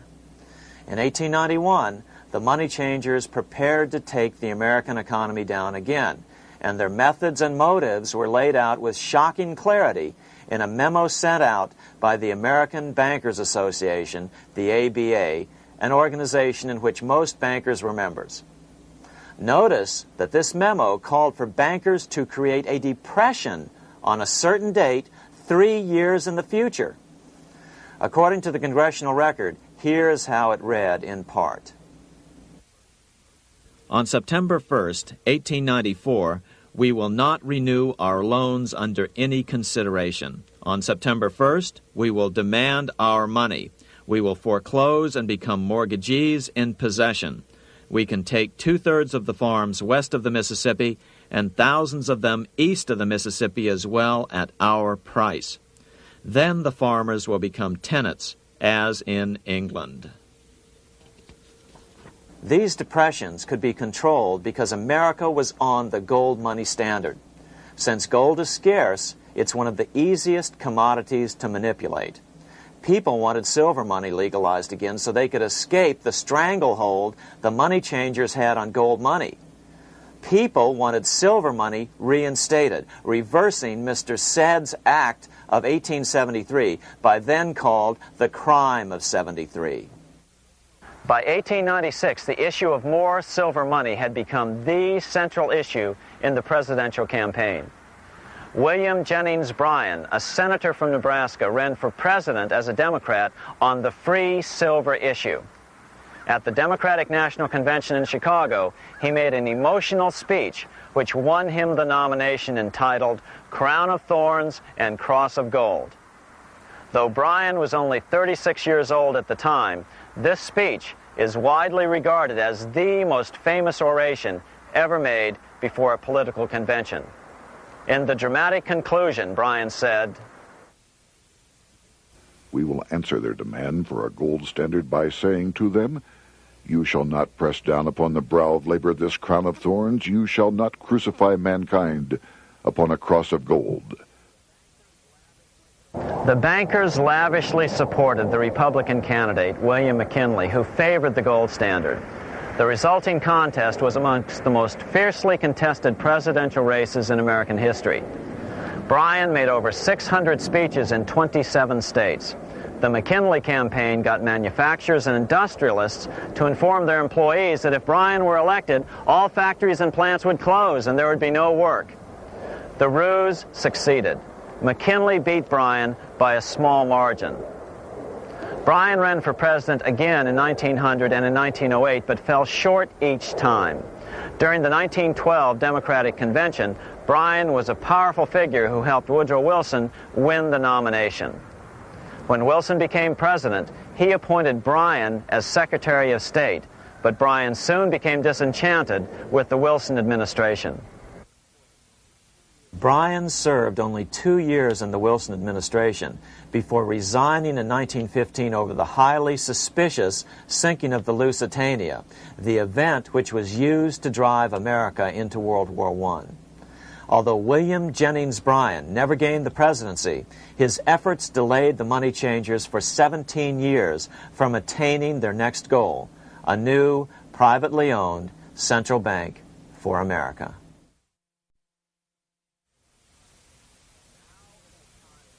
Now it was time for the money changers to get back to the business of a new private central bank for America.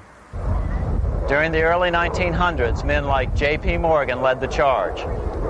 One final panic would be necessary to focus the nation's attention on the supposed need for a central bank. The rationale was that only a central bank can prevent bank failures. Morgan was clearly the most powerful banker in America and a suspected agent for the Rothschilds. Morgan had helped finance John D. Rockefeller's Standard Oil empire. He had also helped finance the monopolies of Edward Harriman in railroads, of Andrew Carnegie in steel, and of others in numerous industries. But on top of that, J.P. Morgan's father, Junius Morgan, had been America's financial agent to the British. After his father's death, J.P. Morgan took on a British partner, Edward Grenfell, a longtime director of the Bank of England. In fact, upon Morgan's death, his estate contained only a few $1,000,000.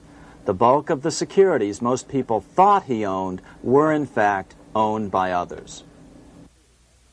In 1902, President Theodore Roosevelt allegedly went after Morgan and his friends by using the Sherman Antitrust Act to try to break up their industrial monopolies. Actually, Roosevelt did very little to interfere in the growing monopolization of American industry by the bankers and their surrogates. For example, Roosevelt supposedly broke up the Standard Oil monopoly, but it wasn't really broken at all. It was merely divided into 7 corporations, all still controlled by the Rockefellers.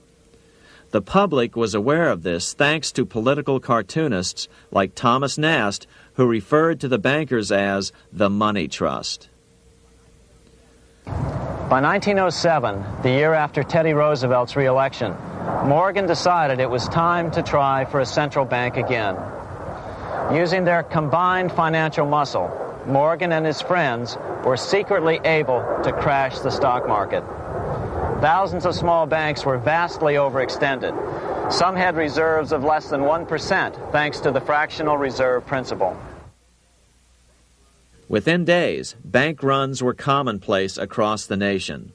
Now Morgan stepped into the public arena and offered to prop up the faltering American economy by supporting failing banks with money he manufactured out of nothing.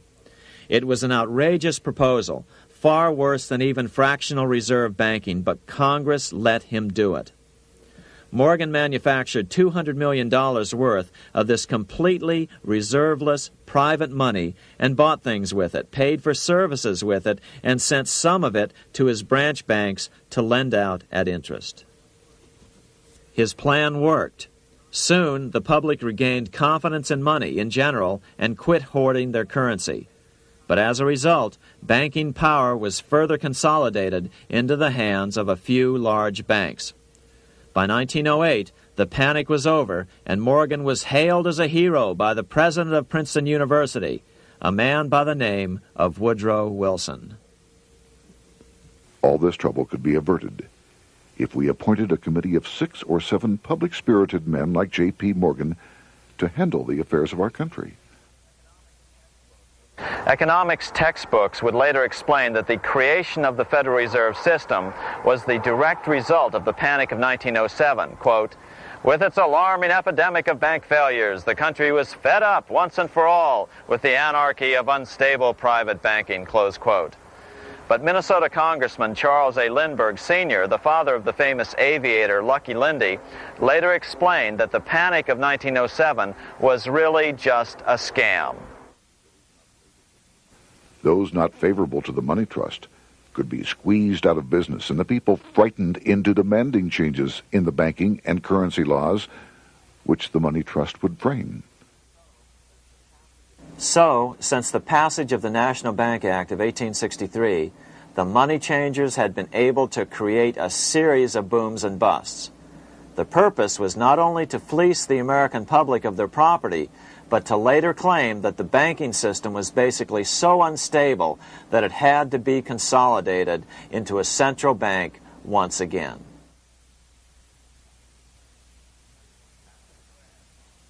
After the crash, Teddy Roosevelt, in response to the panic of 1907, signed into law a bill creating something called the National Monetary Commission. The commission was to study the banking problem and make recommendations to Congress. Of course, the commission was packed with Morgan's friends and cronies. The chairman was a man named Senator Nelson Aldrich from Rhode Island. Aldrich represented the Newport, Rhode Island homes of America's richest banking families. His daughter married John D. Rockefeller, Jr., and together they had 5 sons: John, Nelson, who would become vice president in 1974, Lawrence, Winthrop, and David, the head of the Council on Foreign Relations and former chairman of Chase Manhattan Bank.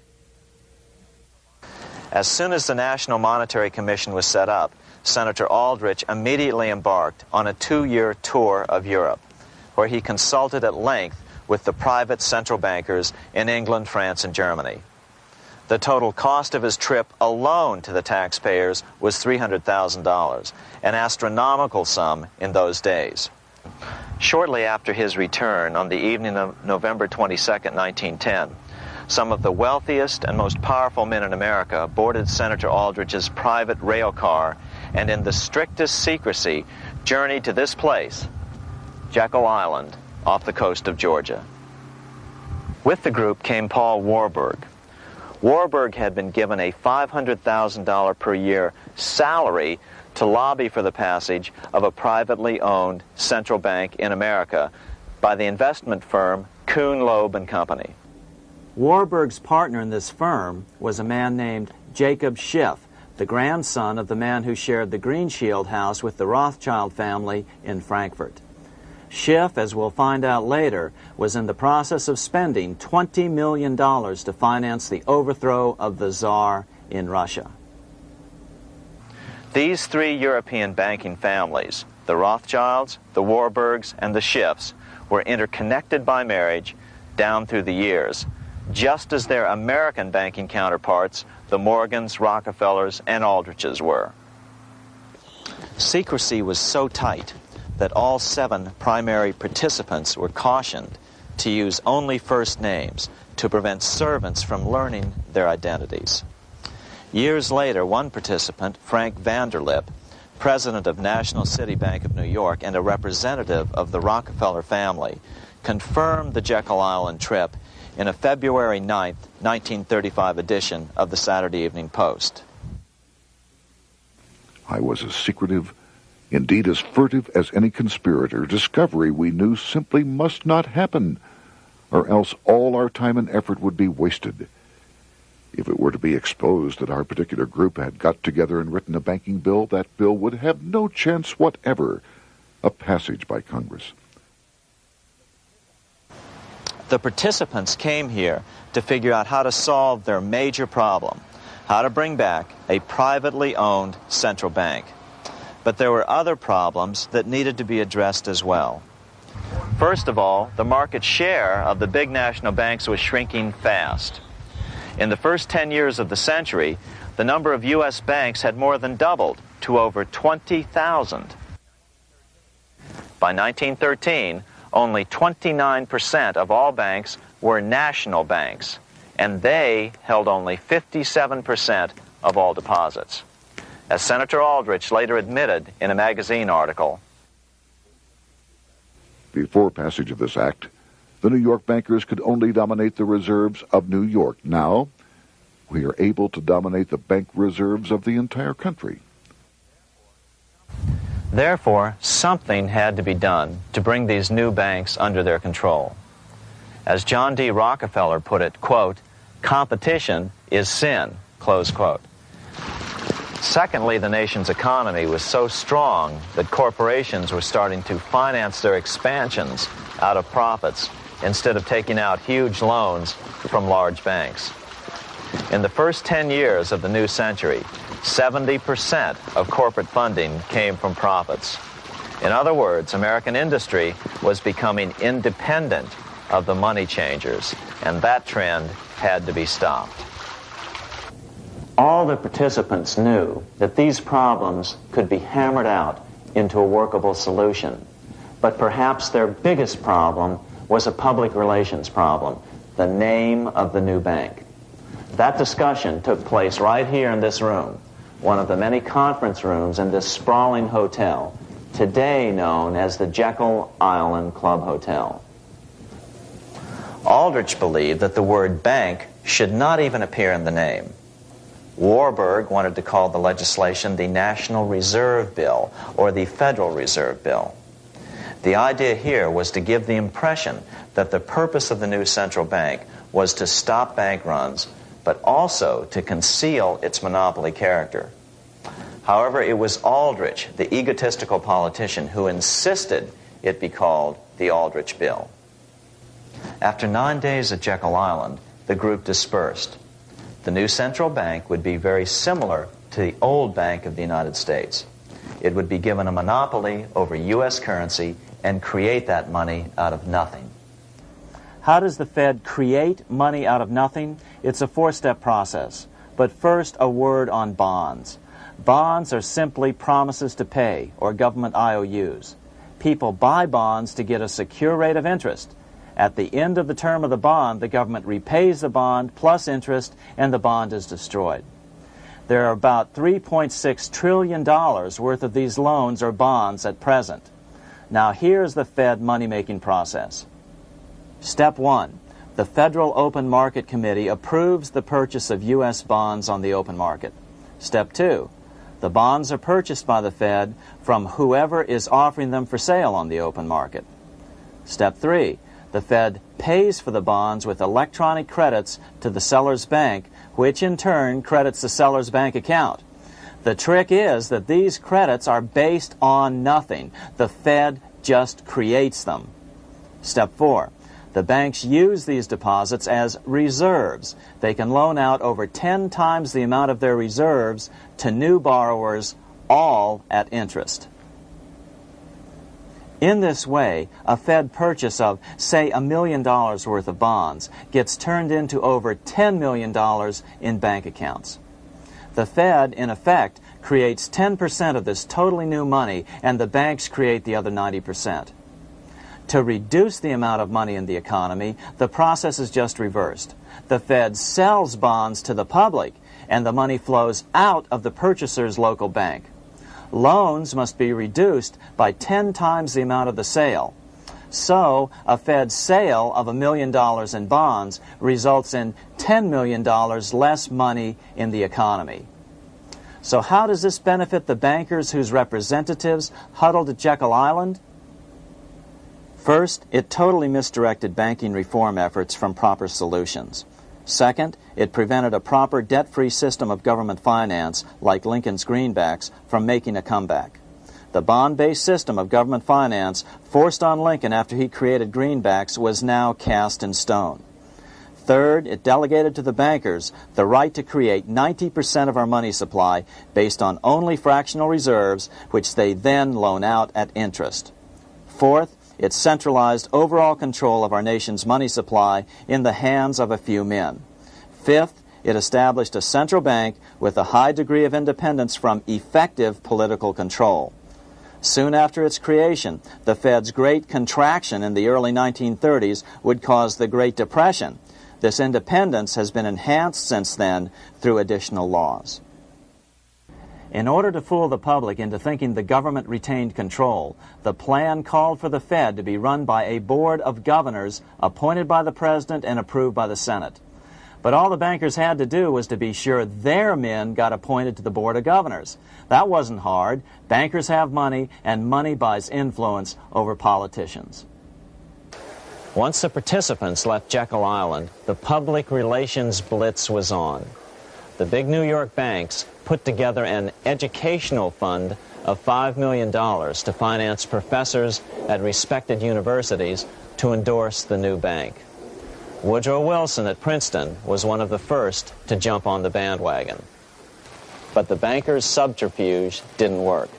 The Aldrich Bill was quickly identified as the bankers' bill, a bill to benefit only what became known as the money trust. As Congressman Lindbergh put it during the congressional debate, the Aldrich Plan is the Wall Street Plan. It means another panic, if necessary, to intimidate the people. Aldrich, paid by the government to represent the people, proposes a plan for the trusts instead. Seeing they didn't have the votes to win in Congress, the Republican leadership never brought the Aldrich bill to a vote. The bankers quietly decided to move to track 2, the Democratic alternative. They began financing Woodrow Wilson as the Democratic nominee. As respected historian James Perloff put it, Wall Street financier Bernard Baruch was put in charge of Wilson's education. Baruch brought Wilson to the Democratic Party headquarters in New York in 1912, leading him like one would a poodle on a string. Wilson received an indoctrination course from the leaders convened there. So now the stage was set. The money changers were poised to install their privately owned central bank once again. The damage President Andrew Jackson had done 76 years earlier had been only partly repaired with the passage of the National Bank Act during the Civil War. Since then, the battle had raged on across the decades. The Jacksonians became the greenbackers, who became the hardcore supporters of William Jennings Bryan. With Bryan leading the charge, these opponents of the money changers, ignorant of Baruch's tutelage, now threw themselves behind Democrat Woodrow Wilson. They and Bryan would soon be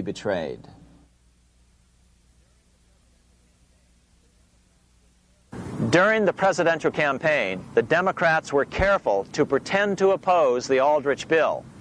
As Representative Lewis McFadden, himself a Democrat, as well as chairman of the House Banking and Currency Committee, explained it 20 years after the fact. The Aldrich bill was condemned in the platform. When Woodrow Wilson was nominated, the man who ruled the Democratic Party promised the people that if they were returned to power, there would be no central bank established here while they held the reins of government. 13 months later, that promise was broken, and the Wilson administration, under the tutelage of those sinister Wall Street figures who stood behind Colonel House, established here in our free country the worm-eaten, monarchical institution of the King's Bank, to control us from the top downward and to shackle us from the cradle to the grave. Once Wilson was elected, Morgan, Warburg, Baruch, and company advanced a new plan, which Warburg named the Federal Reserve System. The Democratic leadership hailed the new bill, called the Glass-Owen Bill, as something radically different from the Aldrich bill. But in fact, the bill was virtually identical in every important detail. In fact, so vehement were the Democratic denials of similarity that Paul Warburg, the father of both bills, had to step in to reassure his paid friends in Congress that the two bills were virtually identical. Brushing aside the external differences affecting the shells, we find the kernels of the two systems very closely resembling and related to one another. But that admission was for private consumption only. Publicly, the money trust trotted out Senator Aldrich and Frank Vanderlip, the president of Rockefeller's National City Bank of New York and one of the Jekyll Island Seven, to oppose the new Federal Reserve System. Years later, however, Vanderlip admitted in the Saturday Evening Post that the two measures were virtually identical. Although the Aldrich Federal Reserve Plan was defeated when it bore the name Aldrich, nevertheless, its essential points were all contained in the plan that finally was adopted. As Congress neared a vote, they called Ohio attorney Alfred Crozier to testify. Crozier noted the similarities between the Aldrich bill and the Glass-Owen bill. The bill grants just what Wall Street and the big banks for 25 years have been striving for: private instead of public control of currency. It, the Glass-Owen bill, does this as completely as the Aldrich bill. Both measures rob the government and the people of all effective control over the public's money and vest in the banks exclusively the dangerous power to make money among the people scarce or plenty. During the debate on the measure, senators complained that the big banks were using their financial muscle to influence the outcome. "There are bankers in this country who are enemies of the public welfare," said one senator. What an understatement.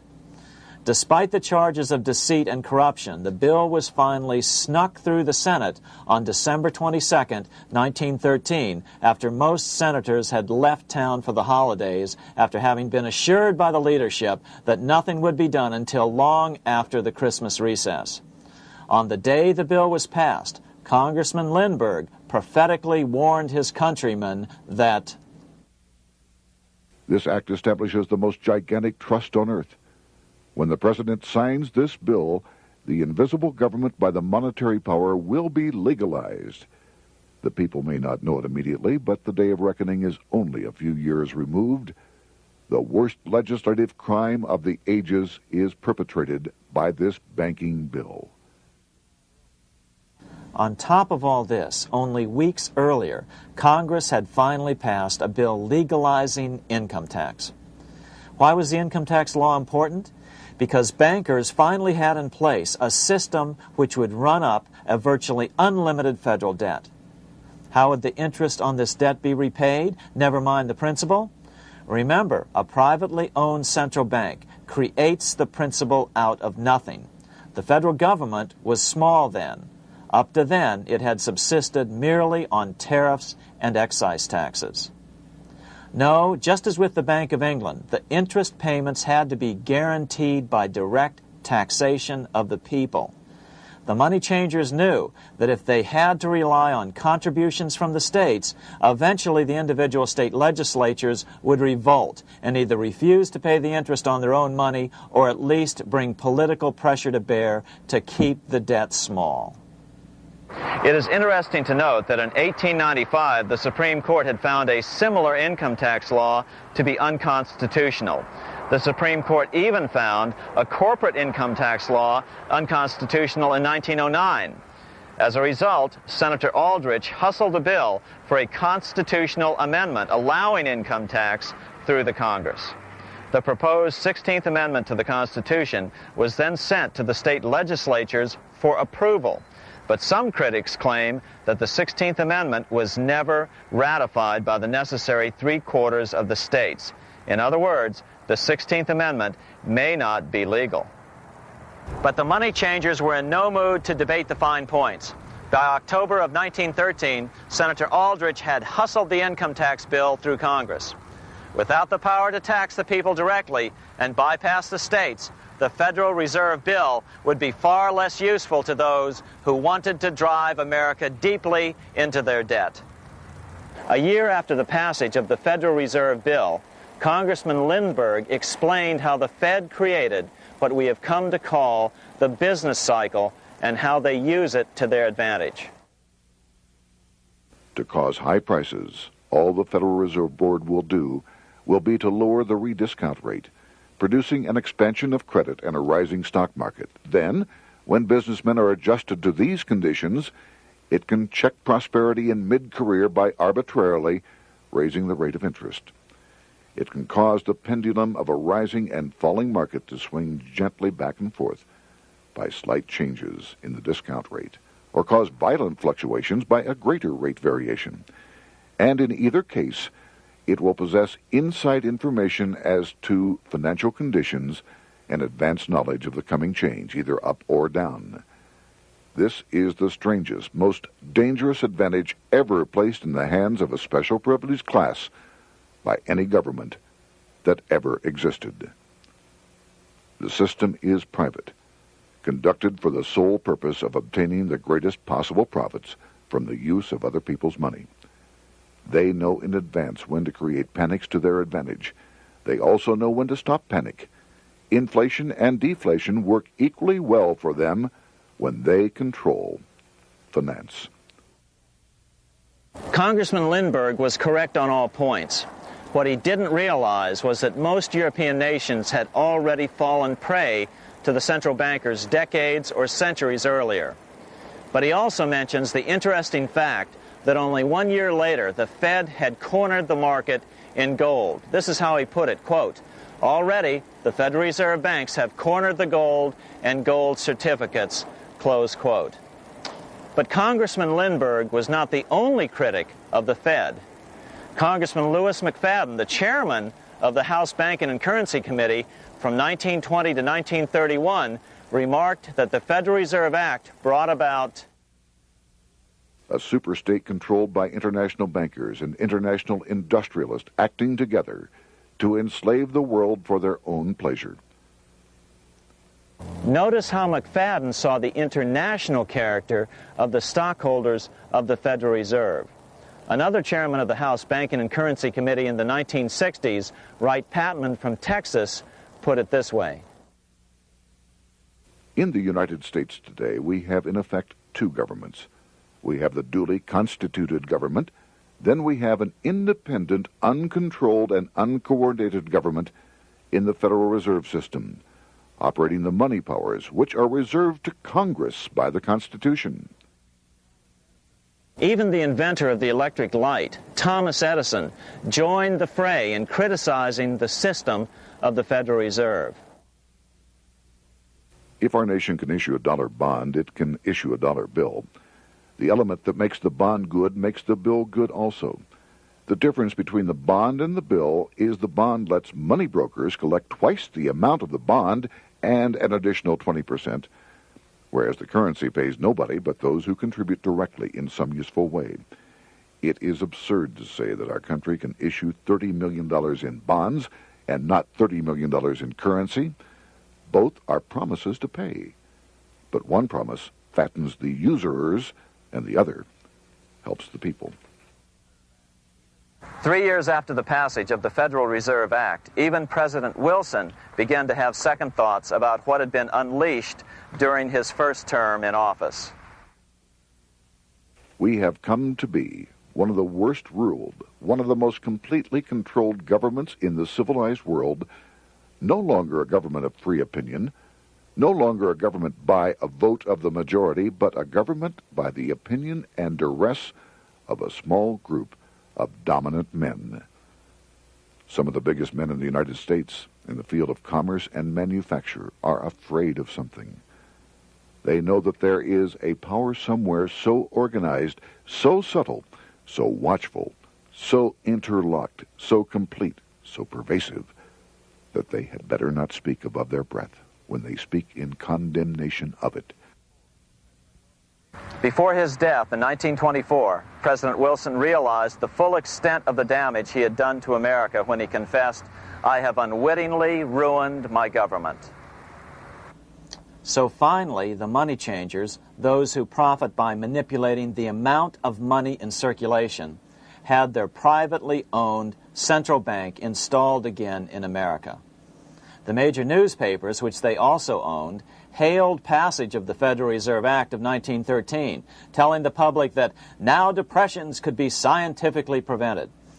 The fact of the matter was that now depressions could be scientifically created.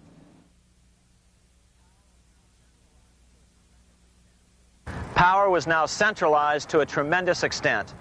Now it was time for a war, a really big war. In fact, the First World War. Of course, to the central bankers, the political issues of war don't matter nearly as much as the profit potential, and nothing creates debts like warfare. England was the best example at that time.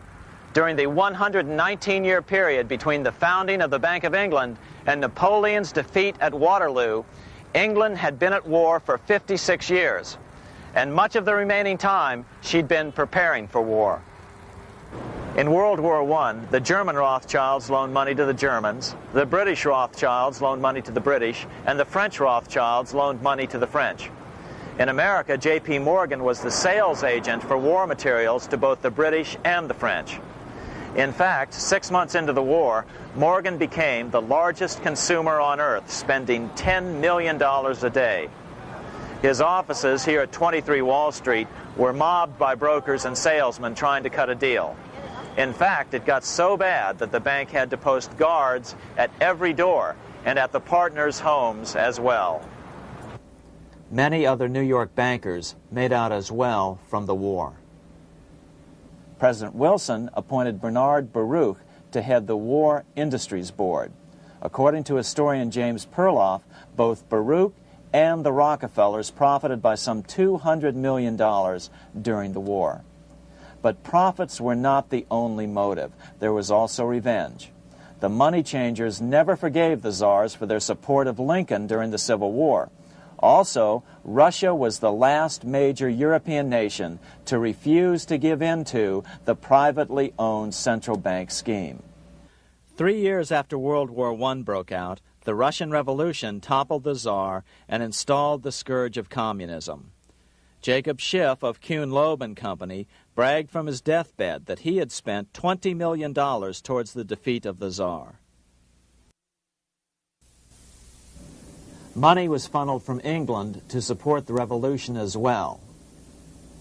Why would some of the richest men in the world financially back communism, the system that was openly vowing to destroy the so-called capitalism that made them wealthy?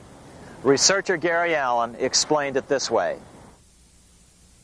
If one understands that socialism is not a share the wealth program, but is in reality a method to consolidate and control the wealth, then the seeming paradox of super-rich men promoting socialism becomes no paradox at all. Instead, it becomes logical, even the perfect tool of power-seeking megalomaniacs.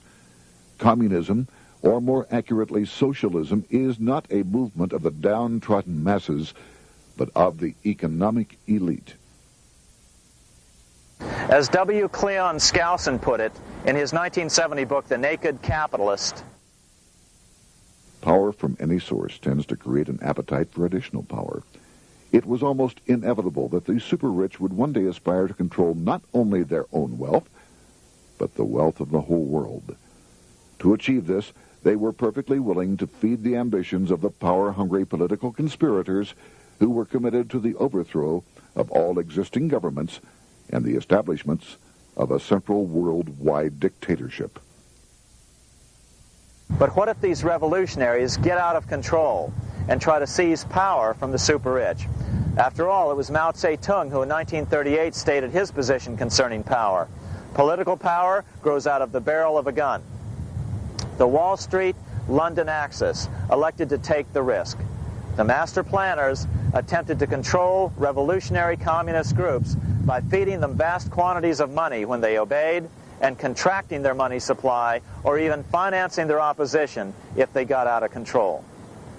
Lenin began to understand that although he was the absolute dictator of the new Soviet Union, he was not pulling the financial strings.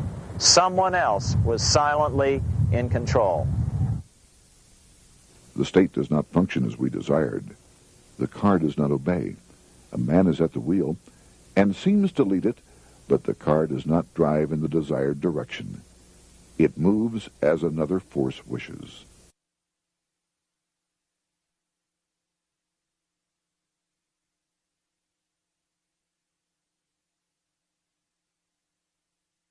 Who is behind it? Representative Louis T. McFadden, the chairman of the House Banking and Currency Committee throughout the 1920s and into the Great Depression years of the 1930s, explained it this way. The course of Russian history has indeed been greatly affected by the operations of international bankers. The Soviet government has been given United States Treasury funds by the Federal Reserve Board, acting through the Chase Bank. England has drawn money from us through the Federal Reserve banks and has relent it at high rates of interest to the Soviet government. The Dnipro Dam was built with funds unlawfully taken from the United States Treasury by the corrupt and dishonest Federal Reserve Board and the Federal Reserve banks. In other words, the Fed and the Bank of England, at the behest of the international bankers who controlled them, were creating a monster, one which would fuel 7 decades of unprecedented communist revolution, warfare, and most importantly, debt. In case you think there's some chance that the money changers got communism going and then lost control, in 1992, the Washington Times reported that Russian President Boris Yeltsin was upset that most of the incoming foreign aid was being siphoned off, quote, straight back into the coffers of Western banks in debt service, close quote. No one in his right mind would claim that a war as large as World War I had a single cause. Wars are complex things with many causative factors. But on the other hand, it would also be equally foolish to ignore as a prime cause of World War I those who would profit the most from the war. The role of the money changers is no wild conspiracy theory. They had a motive, a short-ranged, self-serving motive, as well as a long-range political motive of advancing totalitarian governments, with the money changers maintaining the financial clout to control whatever politician might emerge as the leader. Next, we'll see what the money changers' ultimate political goal is for the world.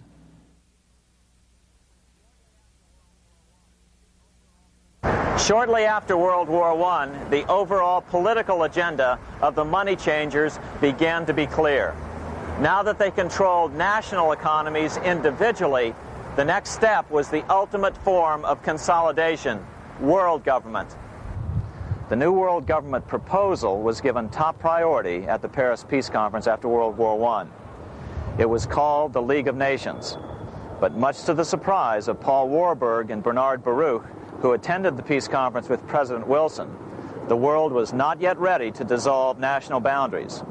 Nationalism still beats strong in the human breast. For example, Lord Curzon, the British Foreign Secretary, called the League of Nations a good joke, even though it was the stated policy of the British government to support it. To the humiliation of President Wilson, the U.S. Congress wouldn't ratify the League either, despite the fact that it had been ratified by many other nations. Without money flowing from the U.S. Treasury, the League died. After World War I, the American public had grown tired of the internationalist policies of Democrat Woodrow Wilson.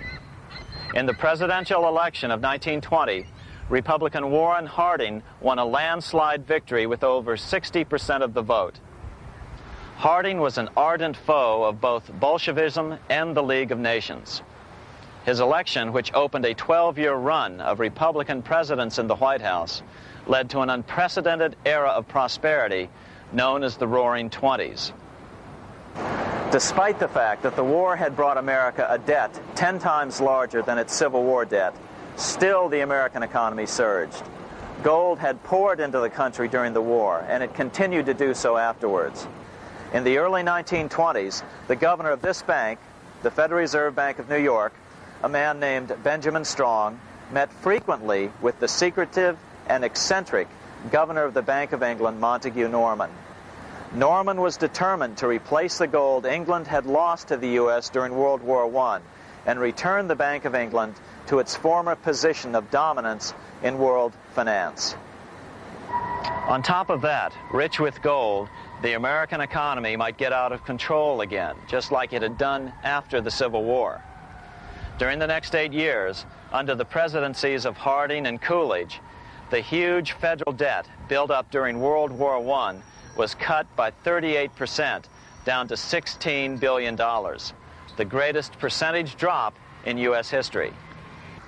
During the election of 1920, Warren Harding and Calvin Coolidge ran against James Cox, the governor of Ohio, and the little-known Franklin D. Roosevelt, who had previously risen to no higher post than President Wilson's Assistant Secretary of the Navy. After his inauguration, Harding moved quickly to formally kill the League of Nations. Then he quickly moved to reduce domestic taxes while raising tariffs to record heights. Now, this was a revenue policy of which most of the Founding Fathers would certainly have approved. His second year in office, Harding took ill on a train trip in the West and suddenly died. Although no autopsy was performed, the cause was said to be either pneumonia or food poisoning. When Coolidge took over, he continued Harding's domestic economic policy of high tariffs on imports while cutting income taxes. As a result, the economy grew at such a rate that net revenue still increased. Now that had to be stopped. So just as they'd done so frequently before, the money changers decided it was time to crash the American economy. The Federal Reserve began flooding the country with money. They increased the money supply by 62% during these years. Money was plentiful. This is why it was known as the Roaring Twenties. Before his death in 1919, former President Teddy Roosevelt warned the American people what was going on. As reported in the March 27, 1922 edition of the New York Times, Roosevelt said, "These international bankers and Rockefeller Standard Oil interests control the majority of newspapers and the columns of these papers to club into submission or drive out of public office officials who refuse to do the bidding of the powerful, corrupt cliques which compose the invisible government." Just one day before, in the New York Times, the mayor of New York, John Hylan, quoted Roosevelt and blasted those he saw as taking control of America, its political machinery, and its press. The warning of Theodore Roosevelt has much timeliness today, for the real menace of our republic is this invisible government which, like a giant octopus, sprawls its slimy length over city, state, and nation. It seizes in its long and powerful tentacles our executive officers, our legislative bodies, our schools, our courts, our newspapers, and every agency created for the public protection. To depart from mere generalizations, let me say that at the head of this octopus are the Rockefeller Standard Oil interest and a small group of powerful banking houses generally referred to as the international bankers. The little coterie of powerful international bankers virtually run the United States government for their own selfish purposes. They practically control both parties, write political platforms, make cat's paws of party leaders, use the leading men of private organizations, and resort to every device to place in nomination for high public office only such candidates as will be amenable to the dictates of corrupt big business. These international bankers and Rockefeller Standard Oil interests control the majority of newspapers and magazines in this country. Why didn't people listen to such strong warnings and demand that Congress reverse its 1913 passage of the Federal Reserve Act? Because remember, it was the 1920s. A steady increase in bank loans contributed to a rising market. In other words, just as it is today, in times of prosperity, no one wants to worry about economic issues. But there was a dark side to all this prosperity. Businesses expanded and became strung out on credit. Speculation in the booming stock market became rampant.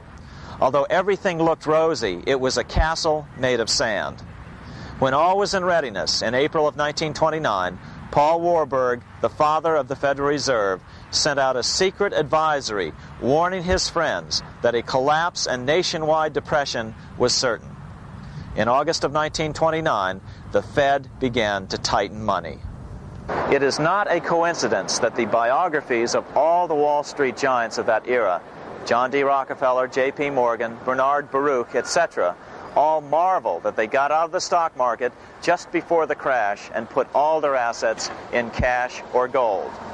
On October 24th, 1929, the big New York bankers called in their 24-hour broker call loans. This meant that both stockbrokers and customers had to dump their stocks on the market to cover their loans, no matter what price they had to sell them for. As a result, the market tumbled, and that day was known as Black Thursday. According to John Kenneth Galbraith, writing in The Great Crash, 1929, at the height of the selling frenzy, Bernard Baruch brought Winston Churchill into the visitors' gallery of the New York Stock Exchange here to witness the panic and impress him with his power over the wild events down on the floor. Congressman Louis McFadden, chairman of the House Committee on Banking and Currency from 1920 to 1931, knew who to blame. He accused the Fed and the international bankers of orchestrating the crash. It was not accidental. It was a carefully contrived occurrence. The international bankers sought to bring about a condition of despair here so that they might emerge as rulers of us all. But McFadden went even farther. He openly accused them of causing the crash in order to steal America's gold. In February 1931, in the midst of the Depression, he put it this way.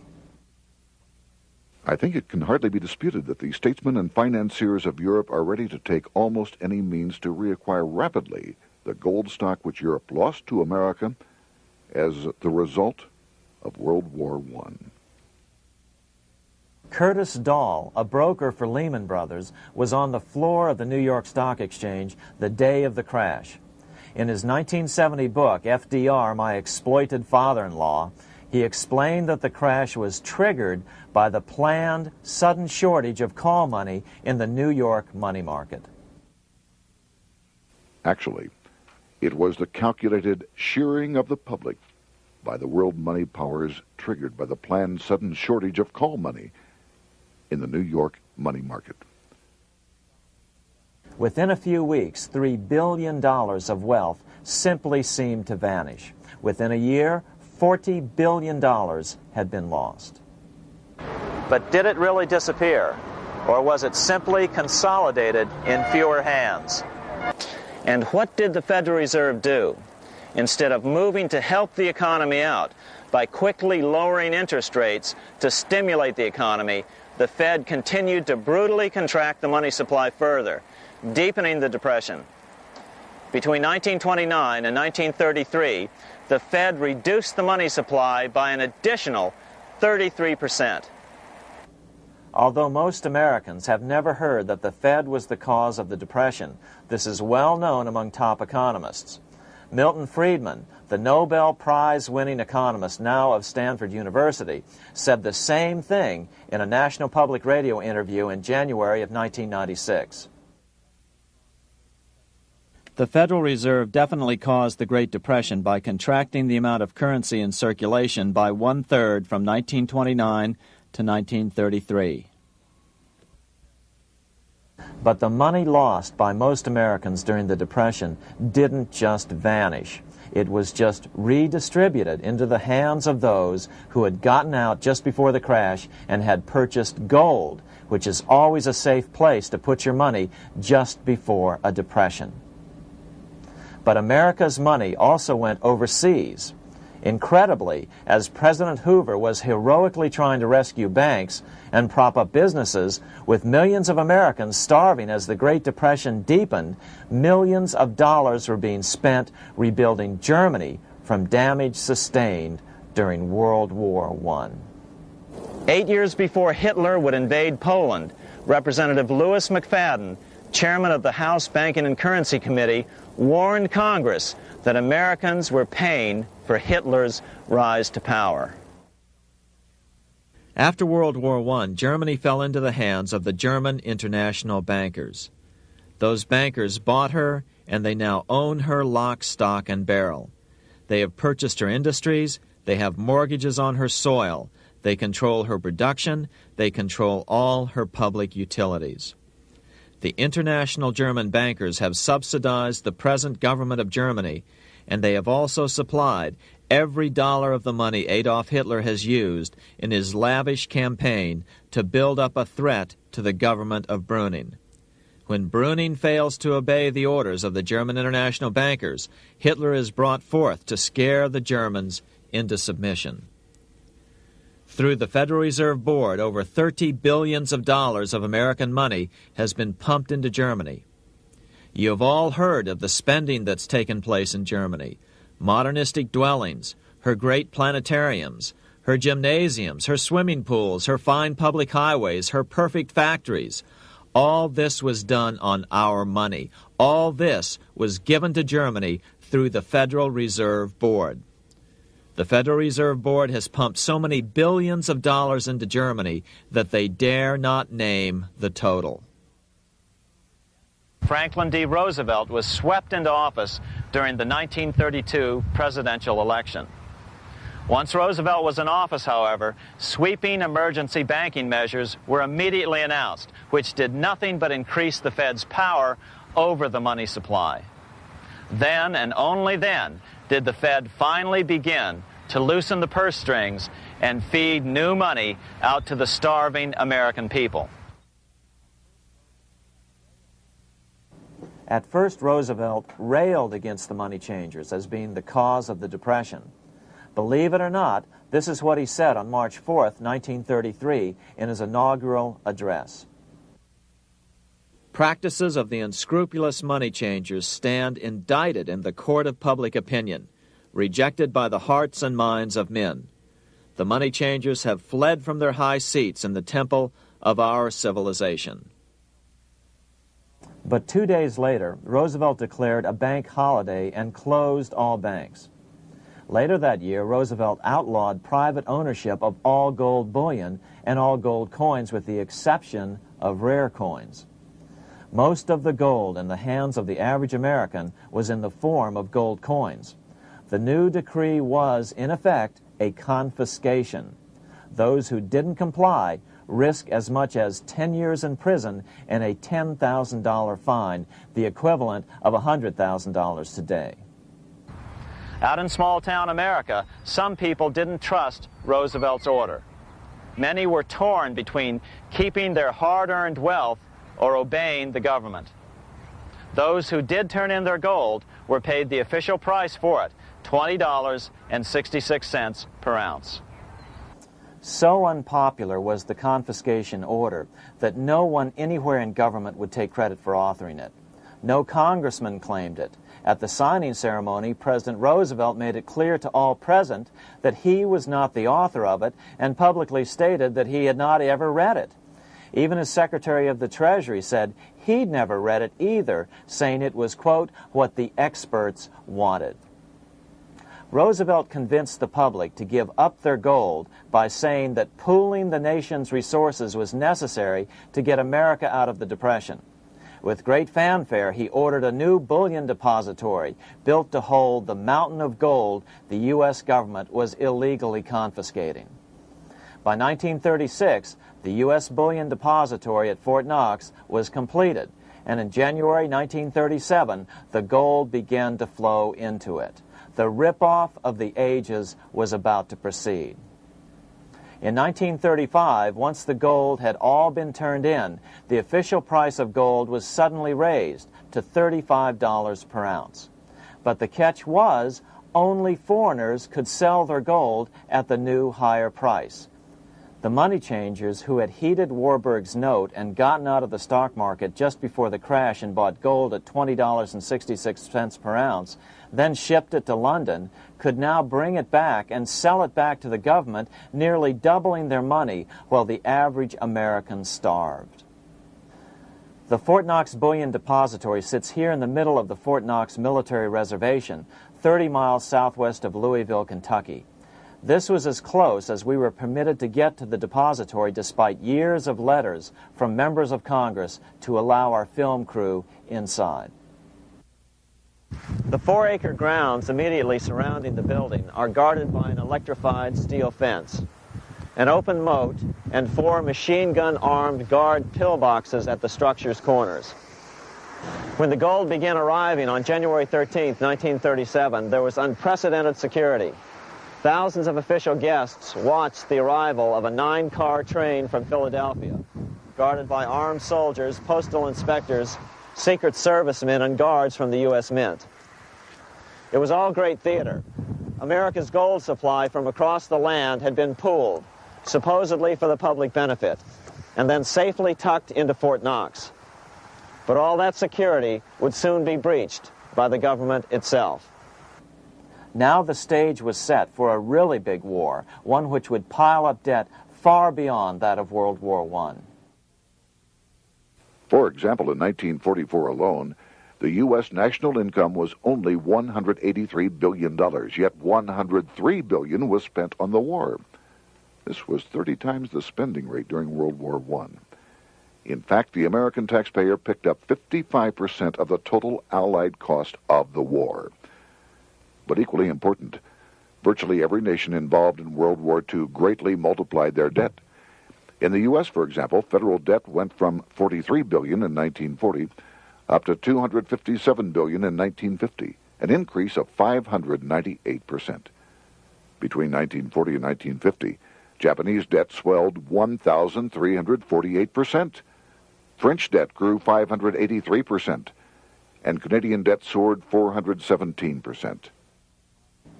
After the war, the world was now divided into 2 economic camps: communist command economies on the one hand versus monopoly capitalists on the other, set to fight it out in one perpetual and highly profitable arms race. It was finally time for the central bankers to embark in earnest on their 3-step plan to centralize the economic systems of the entire world and finally bring about their global government or New World Order. The phases of this plan were: Step 1, central bank domination of national economies worldwide. Step 2, centralize regional economies through organizations such as the European Monetary Union and regional trade unions such as NAFTA. Step 3, centralize the world economy through a world central bank, a world money, and ending national independence through abolition of all tariffs by treaties like GATT. Step 1 was completed long ago. Steps 2 and 3 are far advanced, nearing completion. What about gold? Among central banks, the largest holder of gold is now the IMF. It and central banks now control 2/3 of the world's gold supply, giving them the ability to manipulate the gold market. Remember the money changer's golden rule: he who has the gold makes the rules. But before we get into solutions to our problem, let's take a look at what happened to all that gold in Fort Knox. Because if we don't understand that the gold has been stolen, we'll allow ourselves to be stampeded into the wrong solution, a gold-backed currency. Most Americans still believe that the gold is still here at Fort Knox. At the end of World War II, Fort Knox contained over 700 million ounces of gold, an incredible 70% of all the gold in the world. How much remains? No one knows. Despite the fact that federal law requires an annual physical audit of Fort Knox gold, the Treasury has consistently refused to conduct one. The truth is that a reliable audit of whatever remains here has not been conducted since President Eisenhower ordered one in 1953. Where did America's gold in Fort Knox go? Over the years, it was sold off to European money changers at the $35 per ounce price. Remember, this was during a time when it was illegal for Americans to buy any of their own gold from Fort Knox. In fact, there was a very infamous case where the Firestone family set up a string of dummy corporations to purchase Fort Knox gold and keep it in Switzerland, never hitting U.S. shores. They were eventually caught, however, and successfully prosecuted. Finally, by 1971, all the pure gold had been secretly removed from Fort Knox, drained back to London. Once the gold was gone from Fort Knox, President Nixon closed the gold window by repealing Roosevelt's Gold Reserve Act of 1934, finally making it legal once again for Americans to buy gold. Naturally, gold prices immediately began to soar. 9 years later, gold sold for $880 per ounce, 25 times what the gold in Fort Knox was sold for. One would think that eventually someone in the government would get wind of what was happening and blow the whistle. The largest fortune in the history of the world stolen. Shades of the old James Bond film, Goldfinger. Well, as a matter of fact, Ian Fleming, the author of the James Bond series, was head of the British counterintelligence service, MI5. Some believe in the intelligence community that he wrote much of his fiction as a warning, as many authors of fiction do. If the removal of all the good delivery gold from Fort Knox can be viewed as a deliberate raid on the U.S. Treasury, then such an operation might well have been years in the making, namely 40 years.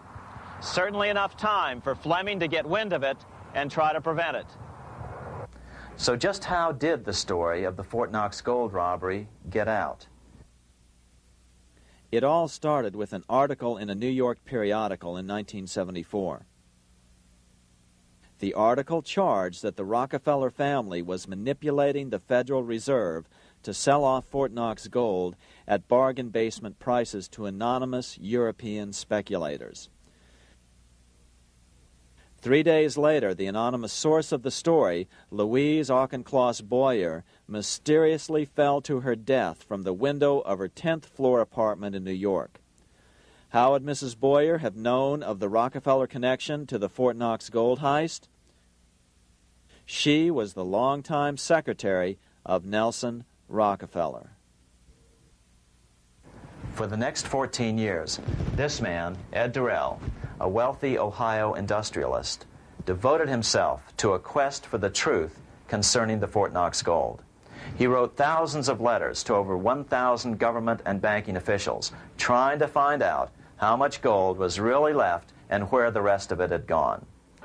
Edith Roosevelt, the granddaughter of President Teddy Roosevelt, questioned the actions of the government in a March 1975 edition of the New Hampshire Sunday News. Allegations of missing gold from our Fort Knox vaults are being widely discussed in European financial circles. But what is puzzling is that the administration is not hastening to demonstrate conclusively that there is no cause for concern over our gold treasure, if indeed it is in a position to do so. Unfortunately, Ed Durrell never did accomplish his primary goal, a full audit of the gold reserves in Fort Knox. It's incredible that the world's greatest treasure has had little accounting or auditing. This gold belonged to the American people, not the Federal Reserve and their foreign owners. One thing is certain, the government could blow all of this speculation away in a few days with a well-publicized audit under the searing lights of media cameras. it has chosen not to do so. One must conclude that they are afraid of the truth such an audit would reveal. What is the government so afraid of? Here's the answer. When President Ronald Reagan took office in 1981, his conservative friends urged him to study the feasibility of returning to a gold standard as the only way to curb government spending. It sounded like a reasonable alternative, so President Reagan appointed a group of men called the Gold Commission to study the situation and report back to Congress. What Reagan's Gold Commission reported back to Congress in 1982 was the following shocking revelation concerning gold. The U.S. Treasury owned no gold at all. All the gold that was left in Fort Knox was now owned by the Federal Reserve, a group of private bankers, as collateral against the national debt.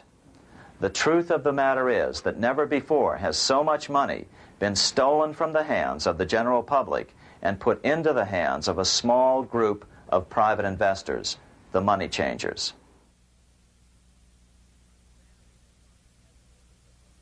I'm standing in front of the headquarters of the International Monetary Fund located in Washington, D.C. Across the street, right over there, is the headquarters of the World Bank. What are these organizations and who controls them? And most importantly, are they about to create a huge worldwide depression? Let us step back in time for a moment to the aftermath of World War I. People were tired of war, so under the guise of peacemaking, the international bankers devised a plan to consolidate power even further.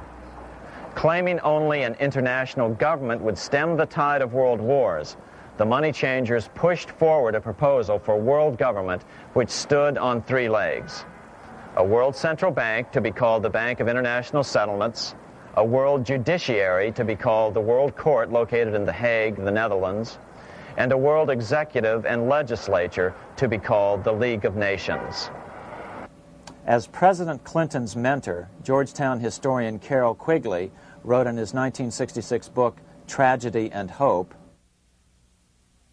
the powers of financial capitalism had a far-reaching plan, nothing less than to create a world system of financial control in private hands, able to dominate the political system of each country and the economy of the world as a whole.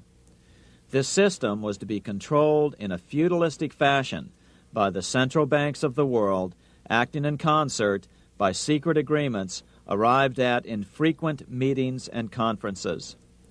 The apex of the system was to be the Bank for International Settlements in Bâle, Switzerland, a private bank owned and controlled by the world central banks, which were themselves private corporations.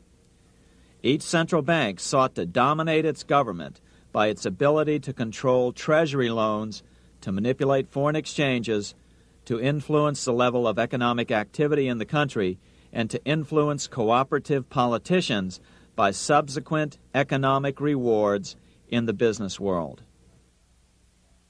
Despite intense pressure from the international bankers and the press, a handful of U.S. senators, led by Senator Henry Cabot Lodge, kept the U.S. out of these schemes. Without U.S. participation, the League was doomed. Incredibly, even though the U.S. rejected the World Central Bank, the BIS, the New York Federal Reserve ignored its government and arrogantly sent representatives to Switzerland to participate in the central bankers' meeting right up until 1994, when the U.S. was finally officially dragged into it. Their world government schemes thwarted, the bankers resorted to the old formula: another war to wear down the resistance to world government while reaping handsome profits. To this end, Wall Street helped resurrect Germany through the Thyssen banks, which were affiliated with the Harriman interest in New York, just as the Chase Bank had assisted in the financing of the Bolshevik Revolution in Russia during World War I. Chase Bank was controlled by the Rockefeller family. Subsequently, it was merged with Warburg's Manhattan Bank to form the Chase Manhattan Bank. Now this has merged with Chemical Bank of New York, making it the largest Wall Street bank. Their strategy worked. Even before World War II was over, world government was back on track. In 1944, at Bretton Woods, New Hampshire, the International Monetary Fund and the World Bank were approved with full U.S. participation.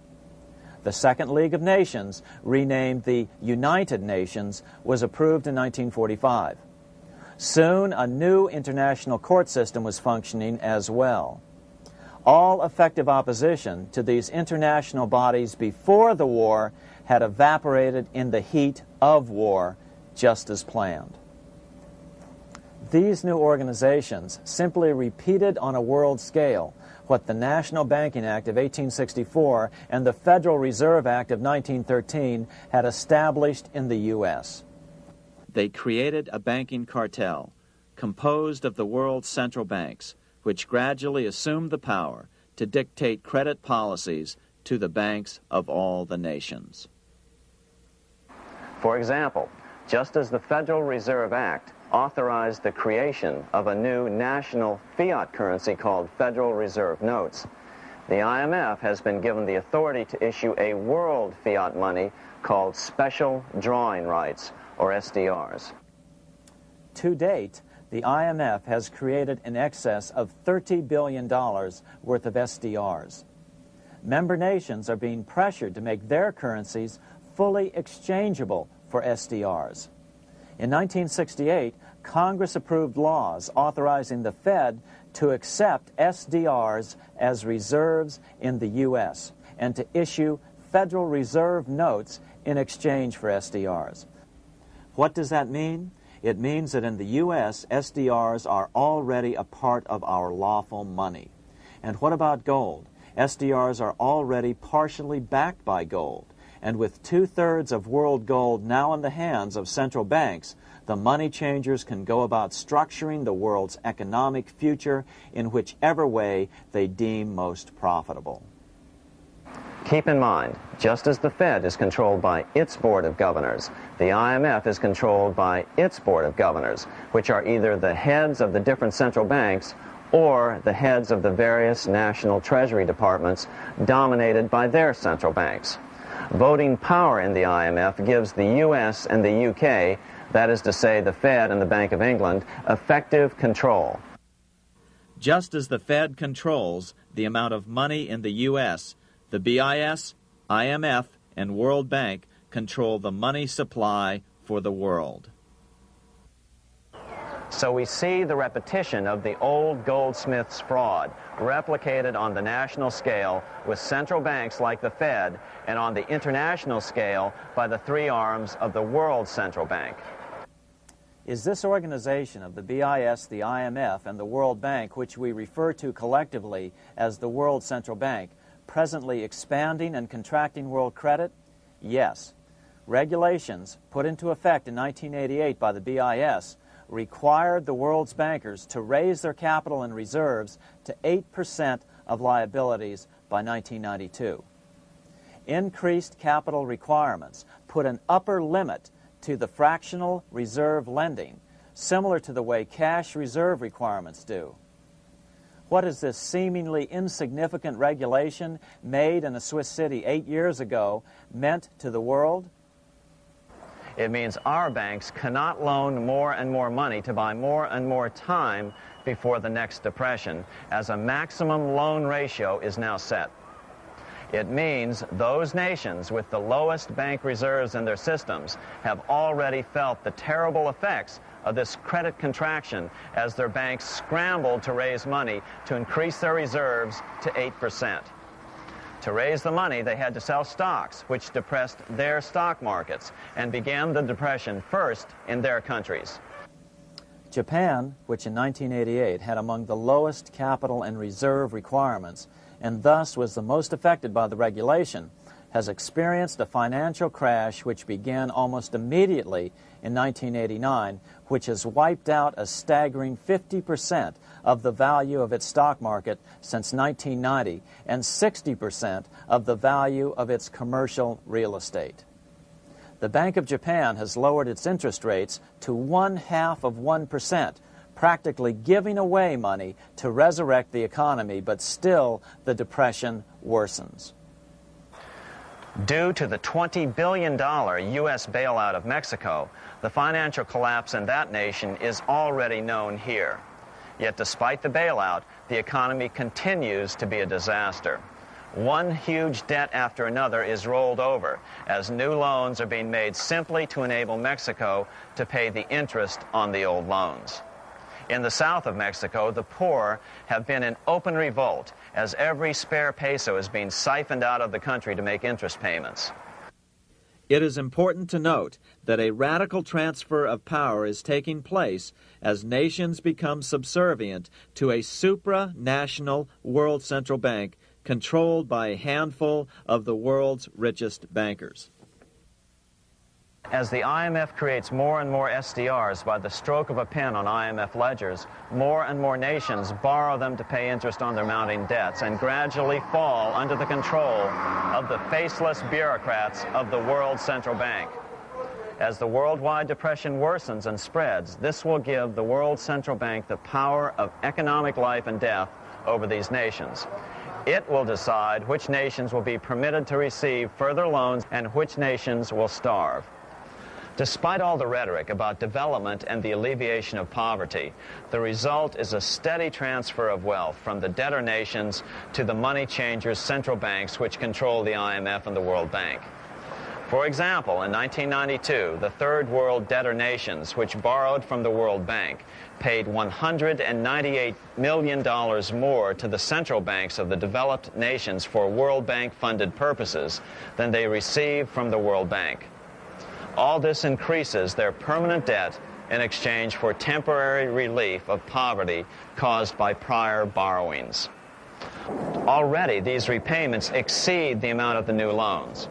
By 1992, Africa's external debt had reached $290 billion, 2.5 times greater than in 1980, resulting in skyrocketing infant mortality rates and unemployment, deterioration of schools, housing, and the general health of the people. The entire world faces the immeasurable suffering already destroying the Third World and now Japan, all for the benefit of the money changers. As one prominent Brazilian politician put it, "The Third World War has already started. It is a silent war, not for that reason any less sinister. The war is tearing down Brazil, Latin America, and practically all the Third World. Instead of soldiers dying, there are children. It is a war over the Third World debt, one which has as its main weapon interest, a weapon more deadly than the atom bomb, more shattering than a laser beam."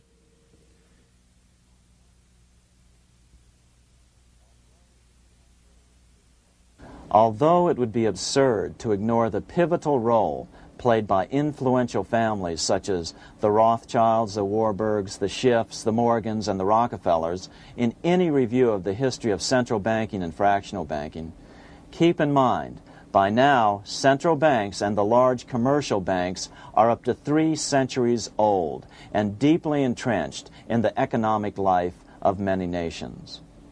These banks are no longer dependent on clever individuals such as a Nathan Rothschild. Years ago, the question of ownership was important, but no longer. For example, both the Bank of England and the Bank of France were nationalized after World War II, and nothing changed, nothing at all. They endure and continue to grow, now protected by numerous laws, paid politicians, and mortgaged media, untouched by the changing of generations. 3 centuries have given them an aura of respectability. The old school tie is now worn by the 6th generation son, who's been raised in a system that he may never question as he is named to serve on the governing boards of countless philanthropic organizations. To focus attention today on individuals or families, or to attempt to sort out the current holders of power, serves little useful purpose and would be a distraction from the cure. The problem is far bigger than that. It is the corrupt banking system that was and is being used to consolidate vast wealth into fewer and fewer hands that is our current economic problem. Change the names of the main players now, and the problem will neither go away nor even miss a beat. Likewise, among the hordes of bureaucrats working in the World Bank, central banks, and international banks, only a tiny fraction have any idea of what's really going on. No doubt they'd be horrified to learn that their work is contributing to the terrible impoverishment and gradual enslavement of mankind to a few incredibly rich plutocrats. So really, there's no use in emphasizing the role of individuals anymore. And the problem even transcends the normal spectrum of political right and left. Both communism and socialism, as well as monopoly capitalism, have been used by the money changers. Today, they profit from either side of the new political spectrum. The big government, welfare state on the so-called left wing versus the neoconservative, laissez-faire capitalists who want big government totally out of their lives on the right wing. Either way, the bankers win. Monetary reform is the most important political issue facing this nation. That clarified, let's proceed to the conclusions in the spirit Lincoln declared, with malice towards none, with charity towards all. At the start of this video, we ask a number of troubling questions. Let's be sure we've answered them. What's going on in America today? Why are we over our heads in debt? Why can't the politicians bring debt under control? Why are we over our heads in debt? Because we're laboring under a debt money system that is designed and controlled by private bankers. Now, some will argue that the Federal Reserve System is a quasi-governmental agency. But the President appoints only 2 of the 7 members of the Federal Reserve Board of Governors every 4 years. And he appoints them to 14-year terms, far longer than his own. The Senate does confirm those appointments, but the whole truth is that the President wouldn't dare appoint anyone to that board of whom Wall Street does not approve. Of course, this does not preclude the possibility that some honorable men may be appointed to the Board of Governors. But the fact is that the Fed is specifically designed to operate independently of our government, as are nearly all other central banks. Some argue that the Fed promotes monetary stability. We saw the current head of the Bank of England, Eddie George, claim that this was the most important role of a central bank. In fact, the Fed's record of stabilizing the economy shows it to be a miserable failure in this regard. Within the first 25 years of its existence, the Fed caused 3 major economic downturns, including the Great Depression, and for the last 30 years has shepherded the American economy into a period of unprecedented inflation.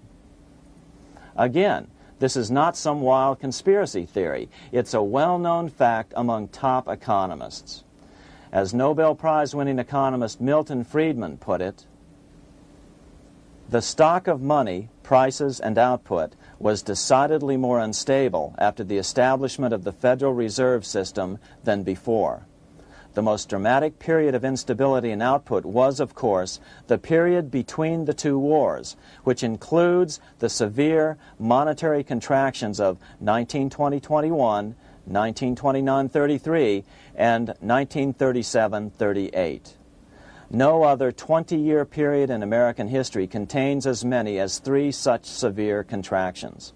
This evidence persuades me that at least a third of the price rise during and just after World War I is attributable to the establishment of the Federal Reserve System, and that the severity of each of the major contractions, 1920-21, 1929-33, and 1937-38, is directly attributable to acts of commission and omission by the reserve authorities.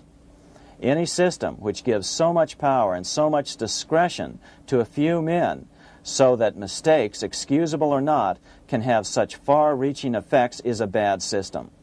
It is a bad system to believers in freedom just because it gives a few men such power without any effective check by the body politic.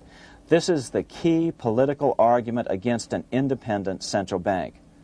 To paraphrase Clemenceau, money is much too serious a matter to be left to the central bankers. We must learn from our history before it is too late. Why can't politicians control the federal debt? Because all our money is created out of debt. Again, it's a debt money system. Our money is created initially by the purchase of U.S. bonds. The public buys bonds like savings bonds, the banks buy bonds, foreigners buy bonds, and when the Fed wants to create more money in the system, it buys bonds, but pays for them with a simple bookkeeping entry which it creates out of nothing. Then this new money, created by the Fed, is multiplied by a factor of 10 by the banks thanks to the fractional reserve principle. So although the banks don't create currency, they do create checkbook money or deposits by making new loans. They even invest some of this created money. In fact, over $1 trillion of this privately created money has been used to purchase U.S. bonds on the open market, which provides the banks with roughly $50 billion in interest, risk-free, each year, less the interest they pay to some depositors. In this way, through fractional reserve lending, banks create over 90% of the money and therefore cause over 90% of our inflation. What can we do about all this? Fortunately, there's a way to fix the problem fairly easily, speedily, and without any serious financial problems. We can get our country totally out of debt in 1 to 2 years by simply paying off these U.S. bonds with debt-free U.S. notes, just like Lincoln issued. Of course, that by itself would create tremendous inflation, since our currency is presently multiplied by the fractional reserve banking system. But here's the ingenious solution, advanced in part by Milton Friedman, to keep the money supply stable and avoid inflation and deflation while the debt is retired. As the Treasury buys up its bonds on the open market with U.S. notes, the reserve requirements of your hometown local bank will be proportionally raised, so the amount of money in circulation remains constant. As those holding bonds are paid off in U.S. notes, they will deposit this money, thus making available the currency then needed by the banks to increase their reserves. Once all the U.S. bonds are replaced with U.S. notes, banks will be at 100% reserve banking instead of the fractional reserve system currently in use. From this point on, the former Fed buildings will only be needed as a central clearinghouse for checks and as vaults for U.S. notes. The Federal Reserve Act will no longer be necessary and could be repealed. Monetary power can be transferred back to the Treasury Department. There would be no further creation or contraction of money by banks. By doing it this way, our national debt can be paid off in a single year or so, and the Fed and fractional reserve banking abolished without national bankruptcy, financial collapse, inflation or deflation, or any significant change in the way the average American goes about his business. To the average person, the primary difference would be that for the first time since the Federal Reserve Act was passed in 1913, taxes would begin to go down. Now there's a real national blessing for you, rather than for Hamilton's banker friends. Now let's take a look at these proposals in more detail. Here are the main provisions of a Monetary Reform Act which needs to be passed by Congress. We've drafted a proposed Monetary Reform Act which follows at the end of this tape. Of course, variations with the same results would be equally welcome. 1. Pay off the debt with debt-free U.S. notes. As Thomas Edison put it, if the U.S. can issue a dollar bond, it can issue a dollar bill. They both rest purely on the faith and credit of the United States government. This amounts to a simple substitution of one type of government obligation for another. One bears interest, the other doesn't. Federal Reserve notes could be used for this as well, but could not be printed after the Fed's abolished as we propose, so we suggest using U.S. notes instead. 2. Abolish fractional reserve banking. As the debt is paid off, the reserve requirements of all banks and financial institutions would be raised proportionally at the same time to absorb the new U.S. notes, which would be deposited and become the bank's increased reserves. Towards the end of the first year of the transition period, the remaining liabilities of financial institutions would be assumed or acquired by the U.S. government in a one-time operation. In other words, they too would eventually be paid off with debt-free U.S. notes in order to keep the total money supply stable. At the end of the first year or so, all of the national debt would be paid, and we could start enjoying the benefits of full reserve banking. The Fed would be obsolete, an anachronism. 3. Repeal the Federal Reserve Act of 1913 and the National Banking Act of 1864. These acts delegate the money power to a private banking monopoly. They must be repealed, and the money power handed back to the Department of Treasury, where they were initially under President Abraham Lincoln. No banker or person in any way affiliated with financial institutions should be allowed to regulate banking. After the first two reforms, these acts would serve no useful purpose anyway, since they relate to a fractional reserve banking system. 4. Withdraw the U.S. from the IMF, the BIS, and the World Bank. These institutions, like the Federal Reserve, are designed to further centralize the power of the international bankers over the world's economy, and the U.S. must withdraw from them. Their harmless functions, such as currency exchange, can be accomplished either nationally or in new organizations limited to those functions. Such a monetary reform act would guarantee that the amount of money in circulation would stay very stable, causing neither inflation nor deflation. Remember, for the last 3 decades, the Fed has doubled the American money supply every 10 years. That fact and fractional reserve banking are the real causes of inflation and the reduction in our buying power, a hidden tax. These and other taxes are the real reasons both parents now have to work just to get by. The money supply should increase slowly to keep prices stable, roughly in proportion to population growth, about 3% per year, not at the whim of a group of bankers meeting in secret. In fact, all future decisions on how much money will be in the American economy must be made based on statistics of population growth and the price level index. The new monetary regulators and the Treasury Department, perhaps called the Monetary Committee, would have absolutely no discretion in this matter except in time of declared war. This would ensure a steady, stable money growth of roughly 3% per year, resulting in stable prices and no sharp changes in the money supply. To make certain the process is completely open and honest, all deliberations would be public, not secret, as meetings of the Fed's Board of Governors are today. How do we know this will work? Because these steps remove the 2 major causes of economic instability, the Fed and fractional reserve banking, and the newest one as well, the BIS, Bank of International Settlements. But most importantly, the danger of a severe depression would be eliminated. Let's listen to Milton Friedman on the single cause of severe economic depressions. I know of no severe depression in any country or any time that was not accompanied by a sharp decline in the stock of money, and equally of no sharp decline in the stock of money that was not accompanied by a severe depression.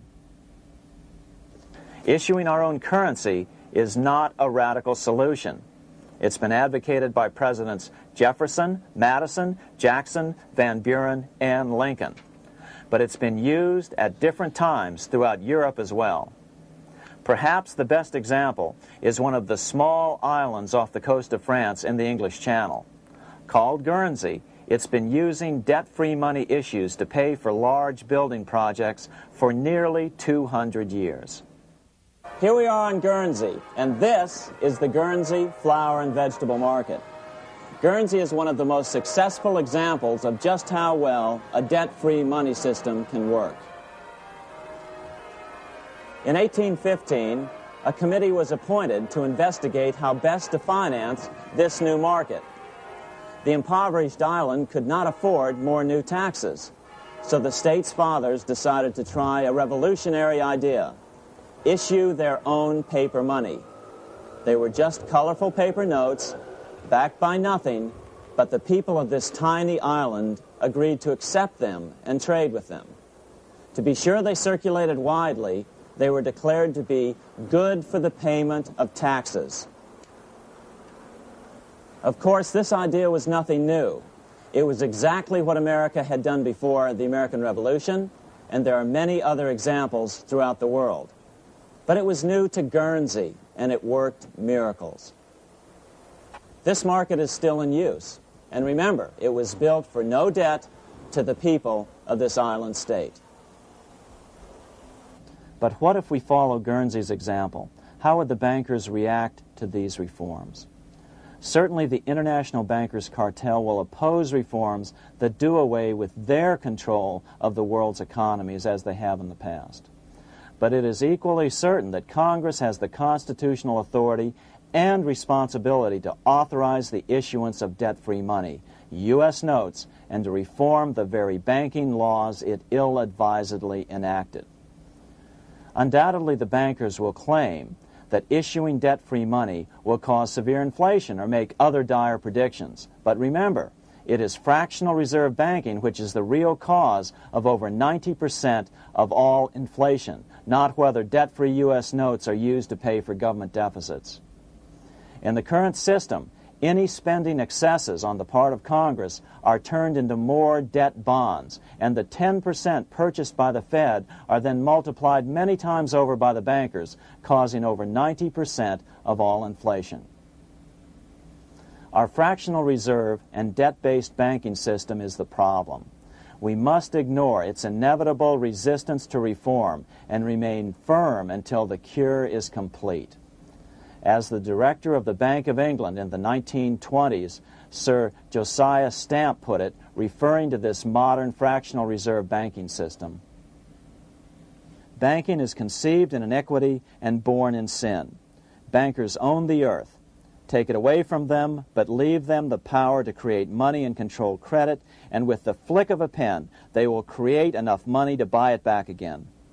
Take this great power away from the bankers, and all great fortunes like mine will disappear, and they ought to disappear, for this would be a better and happier world to live in. But if you want to continue the slaves of bankers and pay the cost of your own slavery, let them continue to create money and to control credit." Americans are slowly figuring this out. Today, over 3,200 cities and counties have endorsed the proposal of a nonprofit organization called Sovereignty. The Sovereignty movement calls for Congress to authorize the Secretary of the Treasury to issue $90 billion per year of U.S. notes, not Federal Reserve notes nor debt-based bonds, to loan money interest-free to cities, counties, and school districts for needed capital improvements. Remarkably, and to their praise, the Community Bankers Association of Illinois, representing 515 member banks, has endorsed this sovereignty proposal, a good step in the right direction. As Milton Friedman has repeatedly pointed out, no severe depression can occur without a severe contraction of money. In our system, only the Fed, the Bank of International Settlements, with U.S. bankers' cooperation, or a combination of the largest Wall Street banks could cause a depression. In other words, our economy is so huge and resilient, a depression just can't happen by accident. Unless we reform our banking system, they will always have that power. They can pull the plug on our economy anytime they choose. The only solution is to abolish the Fed and the fractional reserve banking system and withdraw from the BIS. Only that will break the power of the international bankers over our economy. And keep in mind, a stock market crash itself cannot cause a severe depression. Only the severe contraction of our money supply can cause a severe depression. The stock market crash of 1929 only wiped out market speculators, mostly the small to medium ones, resulting in $3 billion in wealth changing hands. But it served as a smokescreen for a 33% contraction in credit by the Fed over the next 4 years, which resulted in over $40 billion in wealth from the American middle class being transferred to the big banks. Then, despite impotent howls of protest from a divided Congress, the independent Fed kept the money supply contracted for a full decade. Only World War II ended the terrible suffering the Fed inflicted on the American people.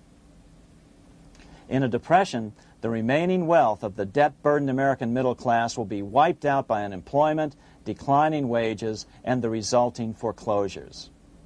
If we start to act to reform our monetary system, the money changers may do what they did in 1929 and then the 1930s, crash the stock market and use that as a smokescreen while contracting the money supply.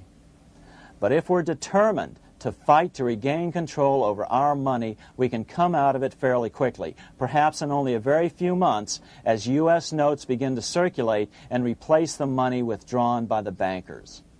The longer we wait, the greater the danger we'll permanently lose control of our nation.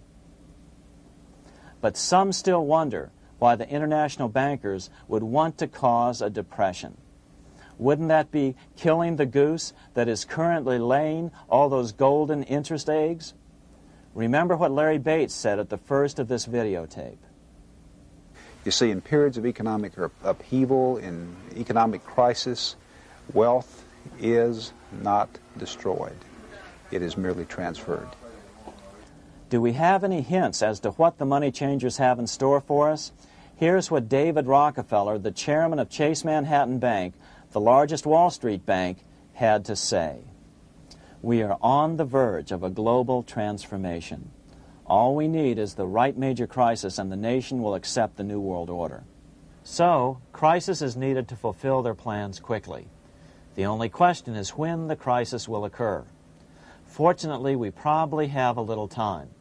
It's unlikely that this crisis will occur before the 1996 elections, but after that, the danger begins rising. But whether or not they decide to cause a crash or a depression through relentless increases in taxes and the loss of hundreds of thousands of jobs being sent overseas thanks to trade agreements such as GATT and NAFTA, the American middle class is an endangered species. Cheaper labor, including slave labor in Red China, which Harry Wu has heroically documented, is being used to compete with American labor. In other words, money is being consolidated in fewer and fewer hands as never before in the history of this nation or the world.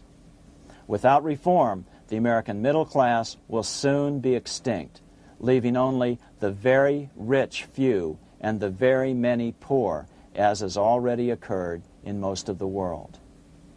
We've been warned of all this by congressmen, presidents, industrialists, and economists down through the years. Religious leaders, too, have seen the danger. About 1898, during the time of William Jennings Bryan, Pope Leo XIII put it this way. On the one side, there is the party which holds the power because it holds the wealth, which has in its grasp all labor and all trade, which manipulates for its own benefit and its own purposes all the sources of supply, and which is powerfully represented in the councils of state itself.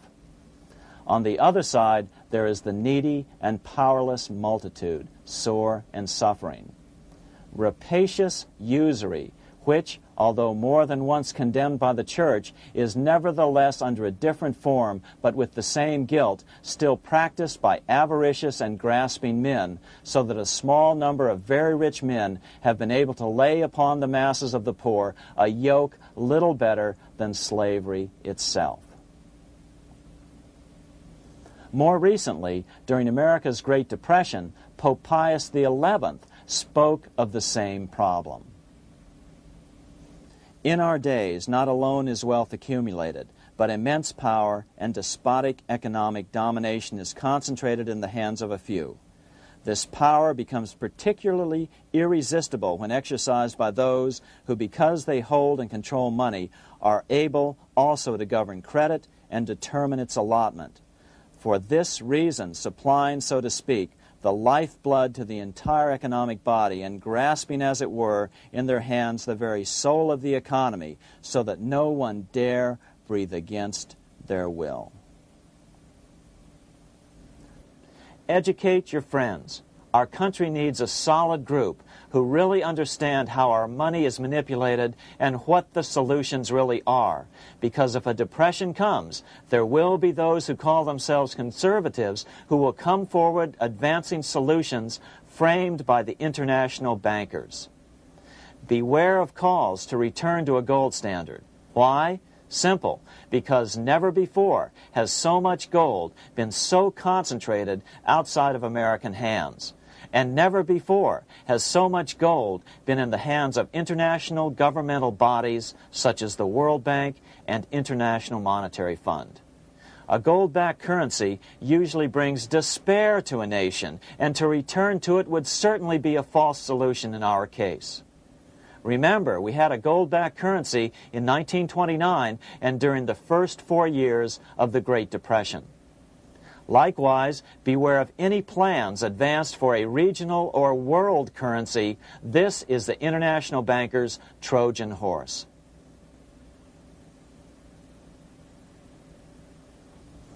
Educate your member of Congress. It only takes a few persuasive members to make the others pay attention.